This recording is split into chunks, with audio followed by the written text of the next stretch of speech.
അവസാന ശ്വാസവും നിലച്ച് അന്തിമ സ്നാനവും കഴിച്ച് മൂന്നു വെള്ള തുണികളിൽ പിന്നെ മൂടി പൊതിയുന്നു മനുഷ്യ നിന്നിൽ മരണം ഭവിച്ച് കബറിടം തേടി യാത്രയാവുകയായി നീയും മണ്ണിൽ ജനിച്ച് മണ്ണിൽ ജീവിച്ച് മടങ്ങിപ്പോവുകയായി വിട ചൊല്ലി പിരിയുകയായി അവസാന ശ്വാസവും നിലച്ച് അന്തിമ സ്നാനവും കഴിച്ച് മൂന്നു വെള്ള തുണികളിൽ പിന്നെ മൂടി പൊതിയുന്നു മനുഷ്യ നിന്നിൽ മരണം ഭവിച്ച് കബറിടം തേടി യാത്രയാവുകയായി നീയും മണ്ണിൽ ജനിച്ച് മണ്ണിൽ ജീവിച്ച് മടങ്ങിപ്പോവുകയായി വിട ചൊല്ലി പിരിയുകയായി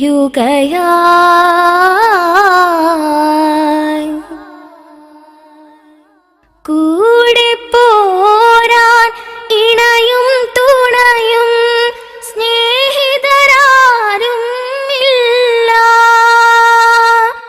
കൂരിരുൾ മൂടിയ കബറിനുള്ളിൽ കൂട്ടിനൊരാളും ഇല്ല. ഒറ്റയ്ക്കാകും നിന്ദിനരാത്രം ഒടുവിൽ നിൻ തുണ നാഥൻ മാത്രം. ഇന്നാലില്ലാഹി വ ഇന്നാ ഇലൈഹി റാജിഊൻ. കരുണാവാരിധി കൃപയാലവിടെ കാവലൊരുക്കി തന്നാൽ കഠിന പരിശ്രമം ഏറെ ചെയ്ത് കർമ്മം നന്നായി തീർന്നാൽ രക്ഷ ലഭിക്കും മൃതിയുടെ ശേഷം. രക്ഷകനില്ല അനീതിയ ശേഷം. ഇന്നാലില്ലാഹി വ ഇന്നാ ഇലൈഹി റാജിഊൻ. മോഹമതൊന്നും പുലരാതൊടുവിൽ പെട്ടെന്നങ്ങ് മരിക്കും. മോഹനമീ ദുനിയാവു വെടിഞ്ഞ് അന്തിമയാത്ര തിരിക്കും. നന്മകൾ സ്വർഗ തോപ്പിൽ നയിക്കും. തിന്മകൾ നരക തീയിലരിക്കും. അവസാന ശ്വാസവും നിലച്ച് അന്തിമ സ്നാനവും കഴിച്ച് മൂന്നു വെള്ള തുണികളിൽ പിന്നെ മൂടി പൊതിയുന്നു മനുഷ്യ നിന്നിൽ മരണം ഭവിച്ച് കബറിടം തേടി യാത്രയാവുകയായി നീയും മണ്ണിൽ ജനിച്ച് മണ്ണിൽ ജീവിച്ച് മടങ്ങിപ്പോവുകയായി വിട ചൊല്ലി പിരിയുകയായി വിട ചൊല്ലി പിരിയുകയാ.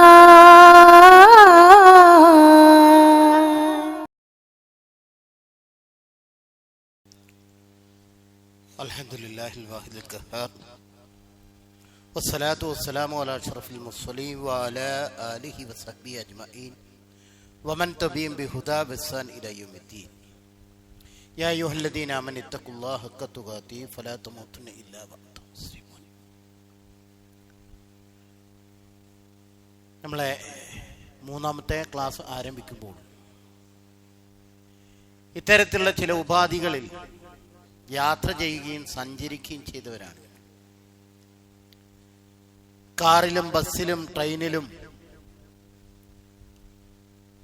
സഞ്ചിയും ബാഗും യാത്രാ സാധനങ്ങളും സാമഗ്രികളും ഒരുക്കി യാത്ര പോയിരുന്ന നാം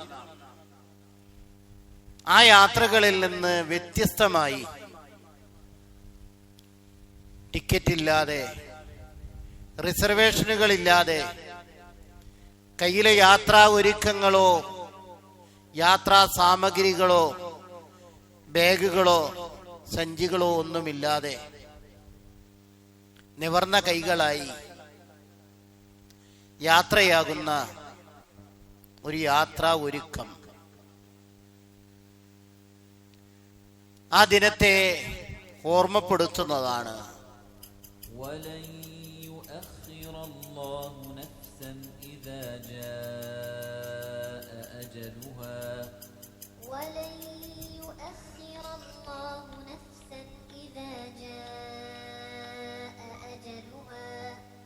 والله خبير بما تعملون. والله خبير بما تعملون. യഥാർത്ഥത്തിൽ ഈ ആയത്ത് നമ്മെ ഓർമ്മപ്പെടുത്തുന്നത് വലൻ യുഅഖിറല്ലാഹു നഫ്സൻ, വലൻ യുഅഖിർ, ഒരിക്കലും തന്നെ പിന്തിക്കുകയില്ല ഒരു ആത്മാവിനെയും. അതിൻ്റെ അജൽ എത്തിക്കഴിഞ്ഞാൽ പിന്നെ അല്പം പോലും പിന്തിക്കുകയില്ല എന്നാണ്. ഓരോ സമയങ്ങൾ ഘടികാരങ്ങളിൽ വ്യത്യസ്തമാകുന്നത് പോലെ തന്നെ ജീവിച്ചു കൊണ്ടിരിക്കുന്ന നാം ഓരോരുത്തരുടെയും മരണത്തിൻ്റെ അജലും സമയവും അതിൻ്റെ തീയതികളും കലണ്ടറുകളുമൊക്കെ വ്യത്യസ്തമായിരിക്കും. മുഅ്മിനായി പരിപൂർണമായ ഈമാനോടുകൂടി അത്തരം ഒരു സന്ദർഭത്തിൽ യാത്രയാകാൻ ഒരുക്കങ്ങളും യാത്രാ സംവിധാനങ്ങളും ഒരുക്കുക എന്നതാണ് നമ്മുടെ ബാധ്യതയായിട്ടുള്ളത്. തുടർന്ന് നമ്മുടെ ഇന്നത്തെ ക്ലാസ്സിലുള്ളത് മരണം നടക്കുന്ന സന്ദർഭത്തിൽ നാം ചെയ്യേണ്ടുന്ന, നാം ശ്രദ്ധിക്കേണ്ടുന്ന വളരെ സുപ്രധാനമായ ചില കാര്യങ്ങളെക്കുറിച്ചാണ്. പലപ്പോഴും നമ്മുടെ മുന്നിൽ മരണത്തിനെ സ്വീകരിക്കുന്നത് വൈകാരികമായ തലങ്ങളും രംഗങ്ങളും ഉണ്ടാകുന്ന ഒരു സന്ദർഭമാണ്. തൻ്റെ മുന്നിൽ അവസാനമായി ശ്വാസോച്ഛ്വാസം വലിച്ചുകൊണ്ടിരിക്കുന്ന, സംസാരിച്ചു കൊണ്ടിരിക്കുന്ന ആൾ അതുവരെ തൻ്റെ ജീവിതത്തിലെ വൈകാരിക നിമിഷങ്ങൾ പങ്കിട്ടിരുന്ന, തൻ്റെ സുഖദുഃഖങ്ങളിൽ നീണ്ട കാലത്തെ ഇടപാടുകൾ നടത്തിയ ഭാര്യയാവാം, ഭർത്താവാകാം. അതുപോലെ നാം താലോലിച്ച് വളർത്തിയിരുന്ന, നമ്മുടെ സംരക്ഷകരാണ് എന്ന് കരുതിയിരുന്ന, നാളേക്ക് സൂക്ഷിപ്പ് മുതൽ എന്ന് തൻ്റെ വാർദ്ധക്യകാലത്തിൻ്റെ സംരക്ഷണം എന്ന് കരുതിയിരുന്ന നമ്മുടെ മക്കളാകാം. നാം ആദർശപരമായി ദീനുൽ ഇസ്ലാമിനെ ഉൾക്കൊണ്ട് ജീവിക്കുന്ന വ്യക്തി എന്നുള്ള നിലക്ക് ആദർശ ബന്ധത്തിൻ്റെ പേരിൽ സ്നേഹിക്കപ്പെട്ടിരിക്കുന്ന നമ്മുടെ സ്നേഹബന്ധങ്ങളും സുഹൃത്തുക്കളിൽപ്പെട്ട ഒരാളാവാം നമ്മുടെ സാന്നിധ്യത്തിൽ വെച്ച് അവസാനമായി ലോകത്തോട് വിട പറയുന്ന ഒരു സന്ദർഭവും സാഹചര്യവും നമ്മുടെ മുന്നിൽ വരും. അത്തരം രംഗത്ത് പലപ്പോഴും ഉണ്ടാകുന്ന ഏറ്റവും വലിയൊരു പ്രശ്നം വൈകാരികതകൾ, അവരോടുള്ള സ്നേഹബന്ധങ്ങൾ. അത് നാം നിർവഹിക്കേണ്ടുന്ന വളരെ വലിയൊരു അമാനത്ത്, വളരെ ഗൗരവപ്പെട്ട അയാളോട് സ്നേഹപൂർണമായി നാം ചെയ്യേണ്ടുന്ന ഒരു പ്രധാനപ്പെട്ട കർമ്മം പലപ്പോഴും അശ്രദ്ധമായി പോകും. വൈകാരിക തലങ്ങളിലൂടെ പലപ്പോഴും അയാളെ പരിചരിക്കുന്നിടത്ത് അയാളുള്ള ആ സ്നേഹബന്ധങ്ങൾ കൊണ്ട് ബാക്കിയൊക്കെ സംസാരിക്കുകയും അയാളെ പ്രയാസങ്ങൾ നീക്കാൻ ശ്രമിക്കുകയൊക്കെ ചെയ്യും. പക്ഷേ പ്രവാചകൻ സല്ലല്ലാഹു അലൈഹി വസല്ലം പറഞ്ഞത്, മൻ കാന ആഖിറു കലാമുഹു ലാ ഇലാഹ ഇല്ലല്ലാഹ് ദഖലൽ ജന്ന. ഏതൊരു വ്യക്തിയുടെയാണോ അവസാന വാചകം, വാക്ക് ലാ ഇലാഹ ഇല്ലല്ലാഹ് എന്നാകുന്നത്, അയാൾ ദഖലൽ ജന്ന, സ്വർഗ്ഗത്തിൽ പ്രവേശിക്കും. അതുകൊണ്ട് നമ്മുടെ മുന്നിൽ മരണം സ്വീകരിക്കാൻ ഒരുങ്ങുന്ന ഒരു വ്യക്തി, അയാളുടെ ലക്ഷണങ്ങൾ കൊണ്ട്, ശാരീരിക ലക്ഷണങ്ങൾ കൊണ്ട്, പ്രവർത്തനങ്ങൾ കൊണ്ട് നമുക്ക് തോന്നി അയാൾ മരണത്തിലേക്ക് നീങ്ങുന്നു എന്ന് തോന്നിയാൽ അയാളോട് ചെയ്യാൻ പ്രവാചകൻ സല്ലല്ലാഹു അലൈഹി വസല്ലം പറഞ്ഞത് ലാ ഇലാഹ ഇല്ലല്ലാഹ് എന്ന് പറഞ്ഞു കൊടുക്കണം എന്നാണ്. ലക്കിനു മൗതാക്കും ലാ ഇലാഹ ഇല്ലല്ലാഹ്. നിങ്ങൾ മരണാസന്നനായ വ്യക്തിക്ക് ലാ ഇലാഹ ഇല്ലല്ലാഹ് ചൊല്ലിക്കൊടുക്കും. ഫഇന്നഹു, തീർച്ചയായും, മൻ കാന ആഖിറു കലിമത്തിഹി, അയാളുടെ വാക്കിൽ അവസാനത്തതായാൽ ലാ ഇലാഹ ഇല്ലല്ലാഹ് എന്നായാൽ ഇൻദൽ മൗത്തി, മരണത്തിന്റെ സന്ദർഭത്തിൽ ദഖലൽ ജന്ന, സ്വർഗ്ഗത്തിൽ അയാൾ പ്രവേശിക്കും. യൗമൻ മിനദ്ദഹർ, കാലത്തിലെ എന്തെങ്കിലും ഒരു നാളെങ്കിലും അയാൾ സ്വർഗ്ഗത്തിലേക്ക് പ്രവേശിക്കും. വ ഇൻ അസാബഹു ഖബല ദാലിക മാ അസാബ്, അയാളുടെ ജീവിതത്തിലെ തെറ്റുകളും പാളിച്ചകളും കുറ്റങ്ങളുടെയും കാരണത്താൽ അയാൾക്ക് ബാധിക്കുന്ന എന്തെങ്കിലും ശിക്ഷകൾ അയാളെ ബാധിച്ചാലും ശാശ്വതനായി അയാൾ നരകത്തിൽ കഴിയേണ്ടി വരില്ല. അയാൾ അതിൽ നിന്ന് രക്ഷപ്പെട്ട് സ്വർഗത്തിലേക്ക് പ്രവേശിക്കും. അപ്പൊ നമ്മൾക്ക് ഒരാളോട് സ്നേഹമുണ്ടെങ്കിൽ നമ്മൾ ചെയ്തു കൊടുക്കേണ്ടെന്ന, അയാൾക്ക് വെള്ളം കൊടുക്കുന്നതിനേക്കാൾ, അയാളെ നേരെ കിടത്തുന്നതിനേക്കാൾ, അയാളോട് മറ്റെന്തെങ്കിലും വർത്തമാനങ്ങൾ പറയുന്നതിനേക്കാൾ അയാൾക്ക് നാം പറഞ്ഞു കൊടുക്കാൻ ശ്രദ്ധിക്കേണ്ടുന്ന ഏറ്റവും പ്രധാനപ്പെട്ടത് ലാ ഇലാഹ ഇല്ലല്ലാഹ്.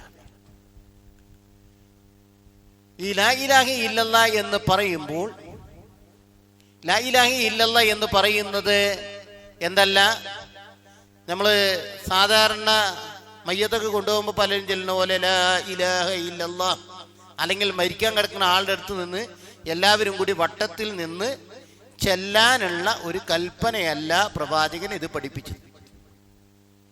പല ആളുകളും പണ്ഡിതന്മാർ പറഞ്ഞു, വലൈസ തൽഖീൻ, ചൊല്ലിക്കൊടുക്കുക എന്നത് ദക്റു ഷഹാദത്ത് ബിഖലറത്തിൽ മയ്യിത്ത്, മരണാസന്നനായ വ്യക്തിയുടെ സാന്നിധ്യത്തിൽ അയാളെ അത് ഓർമ്മപ്പെടുത്തുന്നത്.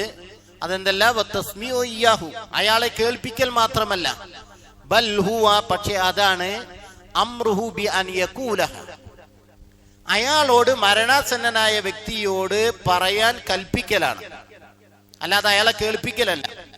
അയാളെ പറയാൻ അയാളോട് പറയുന്നതാണ്. ലിമാ യളുന്നുൽ ബഅദ്, ജനങ്ങളിലെ ചിലർ വിചാരിച്ചതുപോലെ അതെന്തല്ല, അയാളെ കേൾപ്പിക്കലല്ല, അയാളെ പറയാൻ പ്രേരിപ്പിക്കലാണ്.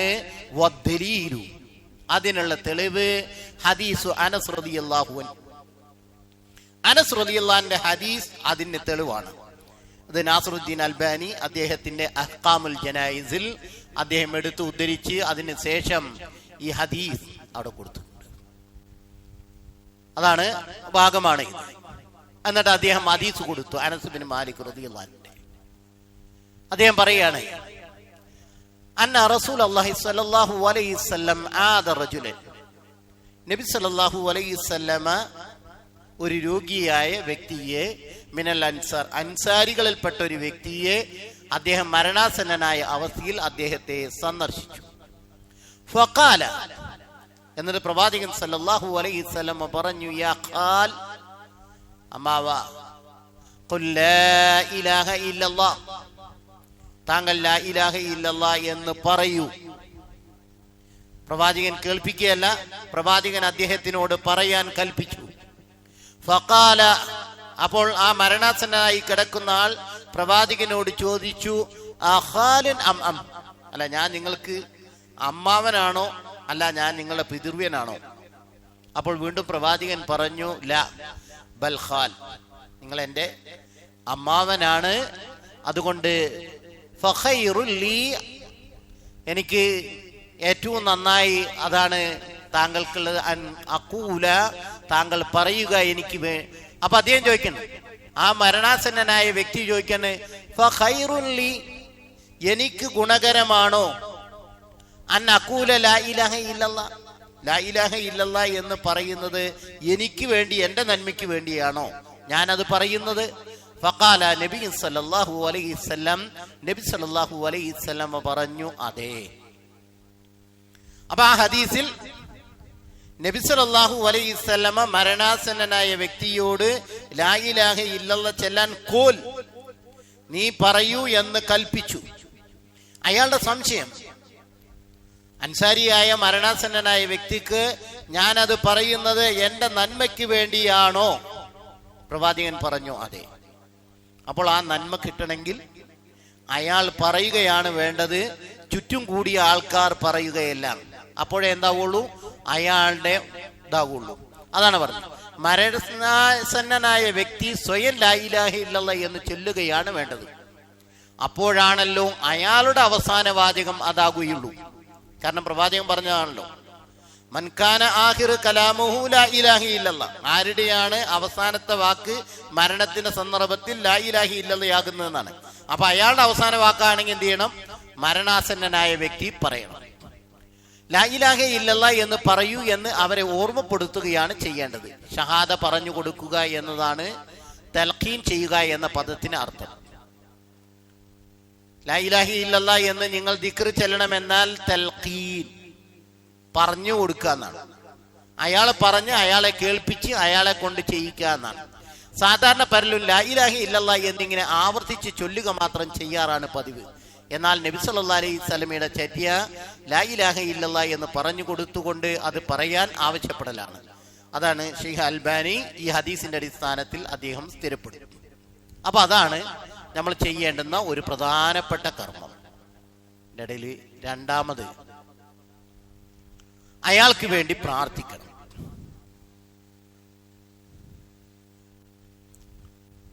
അയാളുടെ സന്നിധിയിൽ വെച്ച് നല്ലതല്ലാത്തതൊന്നും തന്നെ പറയരുത്. നബി സല്ലല്ലാഹു അലൈഹി വസല്ലം പറഞ്ഞു, അൻ ഉമ്മി സലമത ഖാലത്, ഉമ്മു സലമ റളിയല്ലാഹു അൻഹ ഉമ്മുൽ മുഅ്മിനീൻ പറയുകയാണ്, ഖാല റസൂലുള്ളാഹി സ്വല്ലല്ലാഹു അലൈഹി വസല്ലം, ഇദാ ഖലർതുമുൽ മയ്യിത അവിൽ മരീദ്, നിങ്ങൾ മയ്യത്തിനെയോ രോഗിയെയോ സന്ദർശിച്ചാൽ, അതിൻ്റെ അടുത്ത് ഹാജരായാൽ, ഫഖൂലു ഖൈറ, നിങ്ങൾ നല്ലത് പറയണം. ഫഇന്നൽ മലായികത, തീർച്ചയായും മലക്കുകൾ, യുഅമ്മിനൂന അലാ മാ തഖൂലൂൻ, നിങ്ങൾ പറയുന്ന കാര്യത്തിന് ആമീൻ പറയുന്നുണ്ട്. അതുകൊണ്ട് മലക്കുകൾക്ക് ആമീൻ പറയാൻ പറ്റുന്ന കാര്യമാണ് പറയണത്. ഈ സാധനമാണെന്ത്, നമ്മൾ ഖുർആൻ ഓതാനും മറ്റു പല അനാചാരങ്ങൾ ചെയ്യാനും പലരും തെളിവാക്കുന്നത് ഈ ഹദീസിന്റെ തലയാണ്. നിങ്ങൾ പറഞ്ഞ നബി പറഞ്ഞ എന്താണ്? ഖൂലു ഖൈറ. അപ്പൊ ഖൈറ ഏതാണ്? ഖൈറുൽ കലാമ് കലാമുല്ലാഹ്. ഏറ്റവും ഉത്തമമായ വാക്ക് ഖൈറായത് അള്ളാഹുവിന്റെ കലാമാണ്. അപ്പൊ എന്ത് ചെയ്യാം? മറ്റു വ്യക്തിന്റെ അടുത്ത് ഖുർആൻ ഓതാം എന്നാണ് ഈ ഹദീസ് പറഞ്ഞത് എന്ന് അവിടെ പിടിച്ചാൽ പറയാം. എന്നാൽ അതിന്റെ അവസാനത്തിൽ തന്നെ ഉണ്ട്, എന്താ പറയേണ്ടത്? നിങ്ങൾ പറയുന്ന കാര്യത്തിന് മലക്ക് ആമീൻ പറയും. സൂറത്ത് യാസീൻ ഓതുന്നിടത്തൊക്കെ ആമീൻ ഉണ്ടോ? ഇല്ലല്ലോ. അപ്പൊ ആമീൻ പറയുന്ന കാര്യമാണ്, പ്രാർത്ഥനയാണ് ചെല്ലേണ്ടത് എന്ന് ഈ വാചകമുണ്ട്, അതിൽ തന്നെ ഉണ്ട്. മറ്റൊന്ന് അതിലുള്ള തെളിവ്, നബി സല്ലല്ലാഹു അലൈഹി വസല്ലമയാണല്ലോ ഇത് പറഞ്ഞത്. ധാരാളക്കണക്കിന് സഹാബത്ത് പ്രവാചകൻ സല്ലല്ലാഹു അലൈഹി വസല്ലമയുടെ സാന്നിധ്യത്തിൽ ലോകത്തോട് വിട പറഞ്ഞു. അദ്ദേഹം ജീവിച്ചിരിക്കെ തന്നെ പ്രവാചകൻ സല്ലല്ലാഹു അലൈഹി വസല്ലമയാണ് ഖൈർ പറയണമെന്ന് പറഞ്ഞു. ഈ പറഞ്ഞതിനൊരു സന്ദർഭമുണ്ട്. ഇപ്പോ ഇനി വരുന്ന ഹദീസിലുണ്ട്, അബൂ സലമ റളിയല്ലാഹു അൻഹു മരണാസന്നനായി കിടക്കുമ്പോൾ നബി സല്ലല്ലാഹു അലൈഹി വസല്ലമ അവിടെ പ്രവേശിച്ചു. എന്നിട്ട് അദ്ദേഹം മരിച്ചപ്പോൾ വീട്ടുകാർക്ക് എന്തായിട്ടില്ല, അദ്ദേഹം മരണപ്പെട്ടിരിക്കുന്നു എന്ന് ബോധ്യപ്പെട്ടിട്ടില്ല. പ്രവാചകൻ സല്ലല്ലാഹു അലൈഹി വസല്ലമ വരുന്നതിന് മുമ്പ് അബൂ സലമയുടെ റൂഹ് പിരിഞ്ഞിരുന്നു. പ്രവാചകൻ സല്ലല്ലാഹു അലൈഹി വസല്ലമ അദ്ദേഹത്തിന്റെ കണ്ണടച്ചു. എന്നിട്ട് നബി സല്ലല്ലാഹു അലൈഹി വസല്ലമ മയ്യത്തിനെ സന്ദർശിക്കുമ്പോഴുള്ള പ്രാർത്ഥന, നമ്മൾ സാധാരണ ചെല്ലുന്ന പ്രാർത്ഥന പ്രവാചകൻ സല്ലല്ലാഹു അലൈഹി വസല്ലമ ചൊല്ലുകയാണ് ചെയ്തത്. അപ്പോ ഖൈറ് പറയണമെന്ന് പറയുകയും പ്രവാചകൻ ജീവിതം കൊണ്ട് എന്താണ് ആ ഖൈറ് എന്ന് നമുക്ക് കാണിച്ചു തരികയും ചെയ്തിട്ടുണ്ട്. അപ്പൊ നമ്മൾ ആ ഖൈറാണ് ചെയ്യേണ്ടത്. മരണാസന്നനായ വ്യക്തിയുടെ അടുക്കൽ നിങ്ങൾ ഖൈറാണ് പറയേണ്ടത്, നല്ലതാണ് പറയേണ്ടത്. അപ്പൊ അതിൽ നിന്നുള്ള ഒരു വസീയത്തുണ്ട്. എന്താണ് പ്രവാചകന്റെ വസീയത്ത്? രോഗിയുടെ അടുത്തും മരണാസന്നനായ വ്യക്തിയുടെ അടുത്തും ചെന്ന് നിങ്ങൾ ഖൈറായത് പറയണം. അപ്പൊ അതിന്റെ അർത്ഥം അവിടെ വെച്ച് തർക്കങ്ങളും പ്രശ്നങ്ങളും ഒക്കെ ഉണ്ടാക്കുന്ന രംഗം ഒരു ജനാസയുടെ അടുത്ത് വെച്ച് ഒരു മരണാസന്നനായ രോഗിയുടെ അടുത്തോ അല്ലെങ്കിൽ മറ്റൊരാളുടെ രോഗിയായി കിടക്കുന്ന ഒരാളുടെ അടുത്തോ വെച്ചോ ചെയ്യാൻ പാടില്ല. ചിലപ്പോ അതുവരെ സന്ദർശിക്കാത്ത ഒരാൾ ആ രോഗിയെ സന്ദർശിക്കാൻ വരും. അപ്പൊ അതുവരെ പരിചരിച്ച ആൾക്ക് ഏറെ വരും, ദേഷ്യം വരും. അയാള് സംസാരിക്കാൻ പാടില്ലാത്ത വാക്കുകളൊക്കെ പറയും. അവിടെ സ്വയം നിയന്ത്രിക്കണം, പറയാൻ പാടില്ല. എത്ര ധിക്കാരം ചെയ്ത അതൊക്കെ വേറെ കഥ, അതിന്റെ ഹക്കും ബാത്തിലും ഒക്കെ പിന്നീട്. പക്ഷേ മരണാസന്നനായി കിടക്കുന്ന അല്ലെങ്കിൽ ഒരു രോഗിയുടെ സമീപത്ത് വെച്ചോ ഒരു ജനാസയുടെ അടുത്ത് വെച്ചോ പറയാൻ പാടില്ലെന്ന് റസൂൽ സല്ലല്ലാഹു അലൈഹി വസല്ലമ വസിയത്ത് ചെയ്തിരിക്കുന്നു. അതുകൊണ്ട് ദീനുൽ ഇസ്ലാമിനോടും പ്രവാചകന്റെ ഉപദേശങ്ങളോടും പ്രവാചകൻ സല്ലല്ലാഹു അലൈഹി വസല്ലമയോടും അദ്ദേഹത്തിന്റെ വസിയത്തിനോടും സ്നേഹമുള്ളവരാണെങ്കിൽ എന്ത് ചെയ്യണം? എന്ത് പ്രശ്നവും എന്ത് തർക്കവുമാകട്ടെ ഇവിടെ വെച്ച് നമ്മളത് പാടില്ല. അതിന് വേറെ സ്ഥലമുണ്ട്, അവിടെ വെച്ച് നമുക്ക് തിരുത്താം. ഇപ്പൊ അത് സംസാരിക്കേണ്ടതില്ല. അവിടെ പറയുകയാണെങ്കിൽ എന്താണ് ചെല്ലേണ്ടത്? മലക്കുകൾ ആമീൻ പറയുന്ന പ്രാർത്ഥനയാണ് ഒരു ആൾ മരണാസന്നനായി കിടക്കുന്ന സന്ദർഭത്തിൽ അയാൾക്ക് വേണ്ടി ചെയ്തു കൊടുക്കേണ്ടത് എന്നതാണ് ഈ ഹദീസുകളിൽ നിന്ന് നമുക്ക് മനസ്സിലാക്കുന്നത്. ഇതിൽ ലക്കിനു മൗതാക്കും എന്ന് പറഞ്ഞെടുത്ത് ഇമാം നവവിയുടെ ഇത് ഉദ്ധരണി നൈലുൽ ഔത്താറിൽ ഇമാം ഷൗക്കാനി എടുത്തു. അതുകൊണ്ട് ഉദ്ദേശിക്കുന്നത് മരണത്തിന്റെ സന്ദർഭത്തിലാണ് ലാ ഇലാഹ ഇല്ലല്ലാഹ് എന്നതിൽ തക്കൂനു ആഖിറ കലാം, അയാളുടെ അവസാന വാക്കാണ്. അതിന്റെ കൂടെ എന്ത് ചെയ്തിട്ടില്ല? മുഹമ്മദ് റസൂലുള്ളാഹ് എന്നത് ചേർത്തിയിട്ടില്ല. ലാ ഇലാഹ ഇല്ലല്ലാഹ് പറയാനേ പ്രവാചകൻ കൽപ്പിച്ചിട്ടുള്ളൂ. മൻ കാന ആഖിറു കലാം ലാ ഇലാഹ ഇല്ലല്ലാഹ് ദഖലൽ ജന്ന എന്നാണ്. വഅംറും ബിഹാദാ തൽഖീനു അംർ. അപ്പോൾ ഇങ്ങനെ തൽഖീൻ ചൊല്ലിക്കൊടുക്കൽ, ലാ ഇലാഹ ഇല്ലല്ലാഹ് ചൊല്ലിക്കൊടുക്കൽ നദ്ബിൻ, അത് സുന്നത്താണ്, പുണ്യകരമാണ്. അതിൽ വഅജ്മഅൽ ഉലമാഉ, പണ്ഡിതന്മാർ ഏകോപ അഭിപ്രായക്കാരാണ് അലാ ഹാദ തൽഖീൻ. എന്നാൽ അടുത്ത ചില മര്യാദകൾ പറയാനാണ് ഇത് പറഞ്ഞത്. വഖരിഹു ലിക്സാറു അലൈഹി, പണ്ഡിതന്മാർ അതിനെ വർദ്ധിപ്പിക്കുന്നതിനെ എന്ത് ചെയ്തിട്ടുണ്ട്? അവർ വെറുത്തിട്ടുണ്ട്. കാരണം വൽ മുവാലാത്ത് അല്ലാ യൽജറഹു ലികഹാലിഹി വശിദ്ദഖി ഖൽബി, മരണാസന്നനായ വ്യക്തിയെ സംബന്ധിച്ച് അയാളുടെ മരണത്തിലേക്ക് പ്രവേശിക്കുമ്പോൾ ഉണ്ടാകുന്ന ശാരീരിക പ്രയാസങ്ങളും അയാളുടെ മാനസിക പ്രയാസങ്ങളൊക്കെ അയാൾ അഭിമുഖീകരിച്ചുകൊണ്ടിരിക്കുകയാണ്. അതുകൊണ്ട് ഒരിക്കൽ പറഞ്ഞ ആളെ വീണ്ടും വീണ്ടും അയാളെ നിർബന്ധിച്ച് അയാളെ പ്രയാസപ്പെടുത്തരുത്. അങ്ങനെ ചെയ്യേണ്ടതില്ല എന്നാണ്. ഒരിക്കൽ പറഞ്ഞാൽ മതി. ഫയഖറഹു ദാലിക ബിഖൽബിഹി, ചിലപ്പോൾ അത് ആവർത്തിക്കുന്നുകൊണ്ടേ ആവർത്തിച്ച് അയാളെ ചെല്ലാൻ പറയുന്നത് കൊണ്ട് ആ വ്യക്തിക്ക് ഈ കലിമത്ത് പറയാൻ പ്രയാസമായ അതിനോട് വെറുപ്പ് തോന്നാൻ ഇടയാവും. അത് ഇടയാക്കാൻ പാടില്ല. അതാണ്. ഇനി അല്ലെങ്കിൽ എന്ത് ചെയ്യണം? അയതകല്ലമ ബികലാമിൻ ലാ യലീഖ്, അതിനോട് യോജിക്കാത്ത എന്തെങ്കിലും സംസാരം അയാൾ സംസാരിക്കാൻ ഇടവരാം. അല്ലെങ്കിൽ ഇത് വീണ്ടും ആവർത്തിക്കണ എന്ത് ചെയ്യണം? അതല്ലാത്ത വേറെ ഒരു സംസാരം സംസാരിക്കണം. ഇതാ കാലഹു മറത്തൻ ലാ യുകർറിറു അലൈഹി, അദ്ദേഹം ഒരിക്കൽ പറഞ്ഞ പിന്നെ ആവർത്തിക്കേണ്ടതില്ല. ഇല്ല അൻ യതകല്ലമ ബൗദഹു ബി കലാമിൻ ആഖർ, ലാ ഇലാഹ ഇല്ലല്ലാഹ് അല്ലാത്ത വേറെ എന്തെങ്കിലും സംസാരിച്ചാലേ വീണ്ടും റിപ്പീറ്റ് ചെയ്യേണ്ടുള്ളൂ. അവസാനത്തെ വാക്ക് ലാ ഇലാഹ ഇല്ലല്ലാഹ് ആകാൻ. എന്നാൽ വേറെ ഒന്നും സംസാരിച്ചില്ലെങ്കിൽ അതിന്റെ ആവശ്യമില്ല. ഇനി അങ്ങനെ വല്ലതും സംസാരിച്ചാൽ ഫയുആദു തരിദു ലഹു ബിഹി ലിയകുന ആഖിറ കലാം. അയാൾ അവസാന വാചകം ലാ ഇലാഹ ഇല്ലല്ലാഹ് ആകാൻ വേണ്ടി വീണ്ടും അയാളോട് അത് ചെല്ലാൻ ആവശ്യപ്പെടാം. വയതളമ്മനുൽ ഹദീസുൽ ഹുദൂറു ഇൻദൽ മുഖ്തലർ. ഈ ഹദീസ് ഉൾക്കൊള്ളുന്നുണ്ട് മരണാസന്നനായ വ്യക്തിയുടെ അടുക്കൽ ഹാജരാകലും ലിതദ്ഖീരി, ആ മരണാസന്നനായ വ്യക്തിക്ക് ലാ ഇലാഹ ഇല്ലല്ലാഹയെ ഓർമ്മപ്പെടുത്തി കൊടുക്കലും വ ഇഗ്മാദു ഐനിഹി, ആ മരിച്ചു കിടക്കുന്ന ആളുടെ കണ്ണിനെ അടയ്ക്കലും ഒക്കെ വൽ ഖിയാമു ബി ഹുഖൂഖിഹി, അതിന്റെ ബാധ്യതാ നിർവഹണത്തിന് നിൽക്കലൊക്കെ അതൊക്കെ വഹാദ മജ്മുഉൻ അലൈഹി, ഇതൊക്കെ നേരത്തെ പറഞ്ഞ സുന്നത്തിൽപ്പെട്ട ഒരു കാര്യമാണ്. അഥവാ ഒരു മുസ്ലിം അയാളോട് സ്നേഹബന്ധമുള്ള ഒരാളോട് അയാൾ ചെയ്യേണ്ടുന്ന ഒരു കടമയും ബാധ്യതയുമാണ്. അപ്പൊ അവിടെ ആവർത്തനങ്ങളില്ലാതെ അയാളെ പ്രയാസപ്പെടുത്താതെ അത് ചെല്ലണം. ഒരിക്കൽ ഇലലു വ മഅരിഫത്തു റിജാൽ എന്ന് പറയുന്ന അഹ്മദ് ബിൻ ഹംബലിന്റെ അദ്ദേഹം എടുത്തുദ്ധരിച്ച ഒരു സംഭവം നാസറുദ്ദീൻ അൽബാനി അദ്ദേഹത്തിന്റെ ഗ്രന്ഥത്തിൽ എടുത്തു കൊടുത്തിട്ടുണ്ട്. ഹുസൈൻ അൽ ജഫി പറയുകയാണ്, ദഖൽന അലൽ അഹ്മഷ് എന്ന് പറയുന്ന പണ്ഡിതൻ, അദ്ദേഹം മരണാസന്നനായി കിടക്കുന്ന സന്ദർഭത്തിൽ അദ്ദേഹത്തിന്റെ അടുക്കലേക്ക് പ്രവേശിച്ചു. ആ രോഗത്തിലാണ് അദ്ദേഹം മരിച്ചത്. വൽബൈത്തു മുംതലിഉ മിനർ റിജാൽ, ആളുകളെ കൊണ്ട് ആ വീട് നിറഞ്ഞിട്ടുണ്ട്. ഇത് ദഖല ശൈഖ്, അപ്പോഴാണ് അവിടുത്തെ പ്രധാന ഒരു പണ്ഡിതന്റെ കൂടെ ഞങ്ങൾ അവിടെ പ്രവേശിക്കുന്നത്. അങ്ങനെ അദ്ദേഹത്തിന്റെ അടുക്കൽ പ്രവേശിച്ചപ്പോൾ ഫഖാല, ആ പണ്ഡിതൻ പറഞ്ഞു സുബ്ഹാനല്ലാഹ്, അത്ഭുതത്തോട് പറഞ്ഞു സുബ്ഹാനല്ലാഹ്, തറൗന റജുലു മാ ഹുവ ഫീ, ഇത്രയും ആൾക്കാർ കൂടിയിട്ടുണ്ട്, ആ മനുഷ്യൻ എന്താണ് ഏത് അവസ്ഥയിലാണ് എന്ന് ഇവരൊക്കെ കാണുന്നുണ്ട്.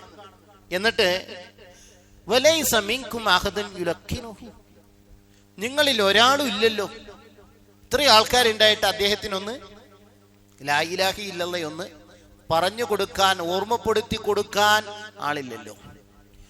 ഇത് കേൾക്കുന്ന അവസ്ഥയിൽ മരണാസന്നനായി കിടക്കുന്ന അഹ്മഷ് എന്ന് പറയുന്ന ആ പണ്ഡിതൻ, താബി പണ്ഡിതൻ, നാവ് കൊണ്ട് ഉച്ചരിക്കാൻ പറയാൻ അദ്ദേഹത്തിന് കഴിയുന്നില്ല.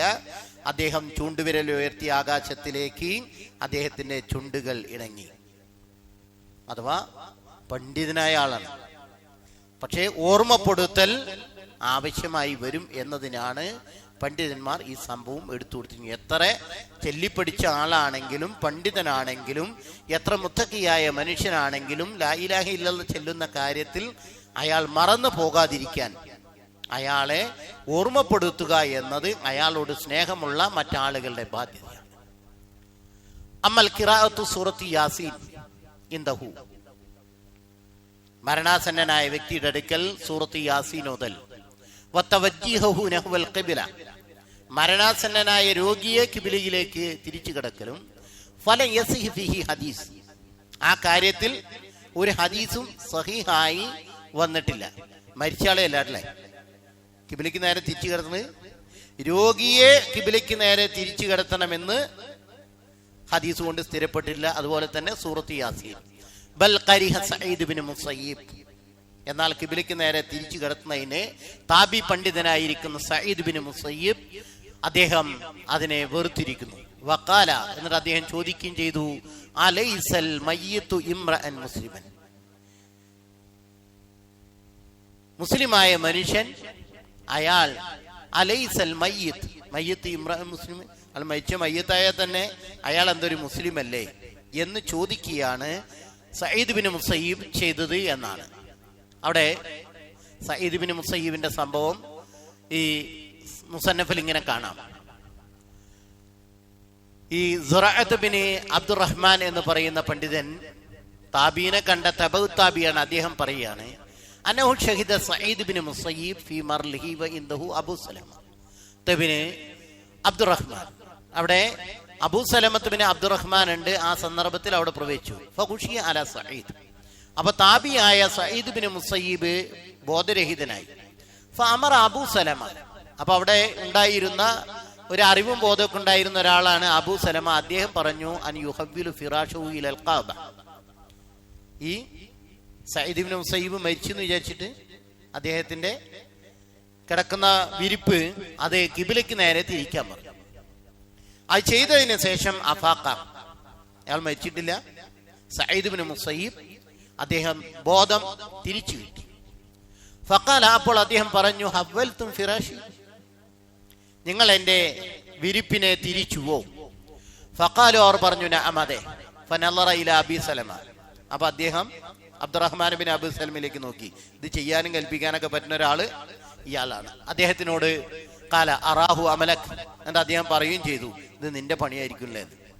അപ്പൊ അദ്ദേഹം പറഞ്ഞു അതെ നഅം അന അമർത്തുഹും, ഞാനാണ് അവരോട് കൽപ്പിച്ചത്. ഫഖാല, ആ സമയത്ത് സഈദ് ഇബ്നു മുസയ്യിബ് പറഞ്ഞു അമറ സഈദ് അൻ യുആദ ഫിറാശഹു, അദ്ദേഹത്തിന്റെ വിരിപ്പിനെ നേരത്തെ അവസ്ഥയിലേക്ക് തന്നെ മടക്കാൻ പറഞ്ഞു. എന്നിട്ട് ചോദിച്ചാണ് അലൈസ മയ്യിത്തു മുസ്ലിം, അയാൾ മുസ്ലിമായ ഒരു മനുഷ്യൻ തന്നെയല്ലേ, ഇത്ര ധൃതിങ്ങളെ കാണിക്കണോ എന്ന നിലയ്ക്ക് സഈദ് ഇബ്നു മുസയ്യിബ് പറഞ്ഞു. ഈ ഹദീസിന്റെ അടിസ്ഥാനത്തിൽ, ഈ സംഭവത്തിന്റെ അടിസ്ഥാനത്തിൽ നാസറുദ്ദീൻ അൽബാനിയെ പോലെയുള്ള പ്രമുഖരായ പണ്ഡിതന്മാരൊക്കെ പറയുന്നത് രോഗിയായ വ്യക്തിയെ മരിക്കുന്നതിന് മുമ്പ് തന്നെ കിബിലയ്ക്ക് നേരെ തന്നെ തിരിച്ചു കിടത്തണം എന്നതിന് പ്രത്യേക പുണ്യമുണ്ട് എന്ന് പറയാൻ ഹദീസ് സഹീഹായിട്ടില്ല. എന്നാൽ അതിന് വ്യത്യസ്തമാണ് ഇമാം അബൂ ഹനീഫയുടെ അഭിപ്രായം. ഇമാം അഹ്മദ് ബിൻ ഹംബലിന്റെ അഭിപ്രായവും അതിനെതിരാണ്. അവർക്ക് എന്താ തെളിവെന്ന് പറഞ്ഞാൽ നബി സല്ലല്ലാഹു അലൈഹി വസല്ലം ഉറങ്ങാൻ കിടക്കുമ്പോൾ ചില മര്യാദകൾ പഠിപ്പിച്ചുവല്ലോ. എന്താ പറഞ്ഞ്? വലത് വശത്തേക്ക് ചരിഞ്ഞ് വലത് കൈപ്പത്തിയിൽ വലത് കവിൾ വെച്ചിട്ടാണ് നബി സല്ലല്ലാഹു അലൈഹി വസല്ലം ഉറങ്ങിയിരുന്നത്. അങ്ങനെ ഉറങ്ങാനാണ് കൽപ്പിച്ചിരിക്കുന്നത്. അതുകൊണ്ട് രോഗിയായ വ്യക്തിയെ ആ ഹദീസുകളെ അവലംബിച്ച് അങ്ങനെ വലതുവശത്തേക്ക് ചരിച്ച് കിടത്തണം എന്ന അഭിപ്രായക്കാരാണ് ഇമാം അഹ്മദും അബൂ ഹനീഫയും.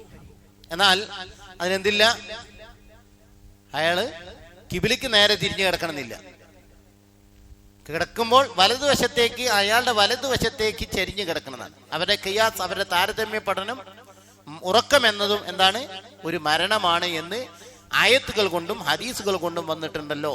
ചില ഹദീസുകളിൽ അങ്ങനെ നീ മരിച്ചാൽ നീ അലാ ഫിത്ര, നീ ശുദ്ധ പ്രകൃതിയിലാണ് മരിക്കുന്നത് എന്നും നബിയുടെ ഹദീസിലുണ്ടല്ലോ. അപ്പൊ അതിൽ എന്തുണ്ട്, മരിക്കണ നേരത്ത് ഫിത്രത്തായി മരിക്കാൻ വലതുവശത്തിലേക്ക് ചരിഞ്ഞു കിടക്കണം എന്നാണ്.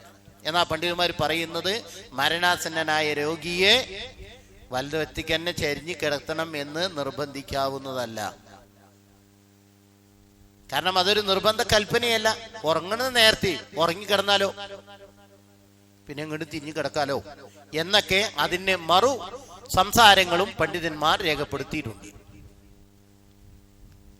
മറ്റൊന്ന്, ഇതിന്റെ ഇടയിൽ എന്തോ വിട്ടുപോയുണ്ട്. സൂറത്ത് യാസീൻ, യാസീന് ഖുർആന്റെ കൽബാണെന്ന് ഉണ്ട്. അത് സഹിയായ ഹദീസൊന്നുമല്ല, പറയാം ആശയപരമായി പല ഗ്രന്ഥങ്ങളിലും രേഖപ്പെടുത്തി ഇങ്ങനെ റിപ്പോർട്ട് ചെയ്തപ്പെട്ട് പോയിരിക്കുന്ന ഒരു സാധനമാണ്. അവിടെ ഇങ്ങനെ ഒരു ഹദീസ് കാണാം.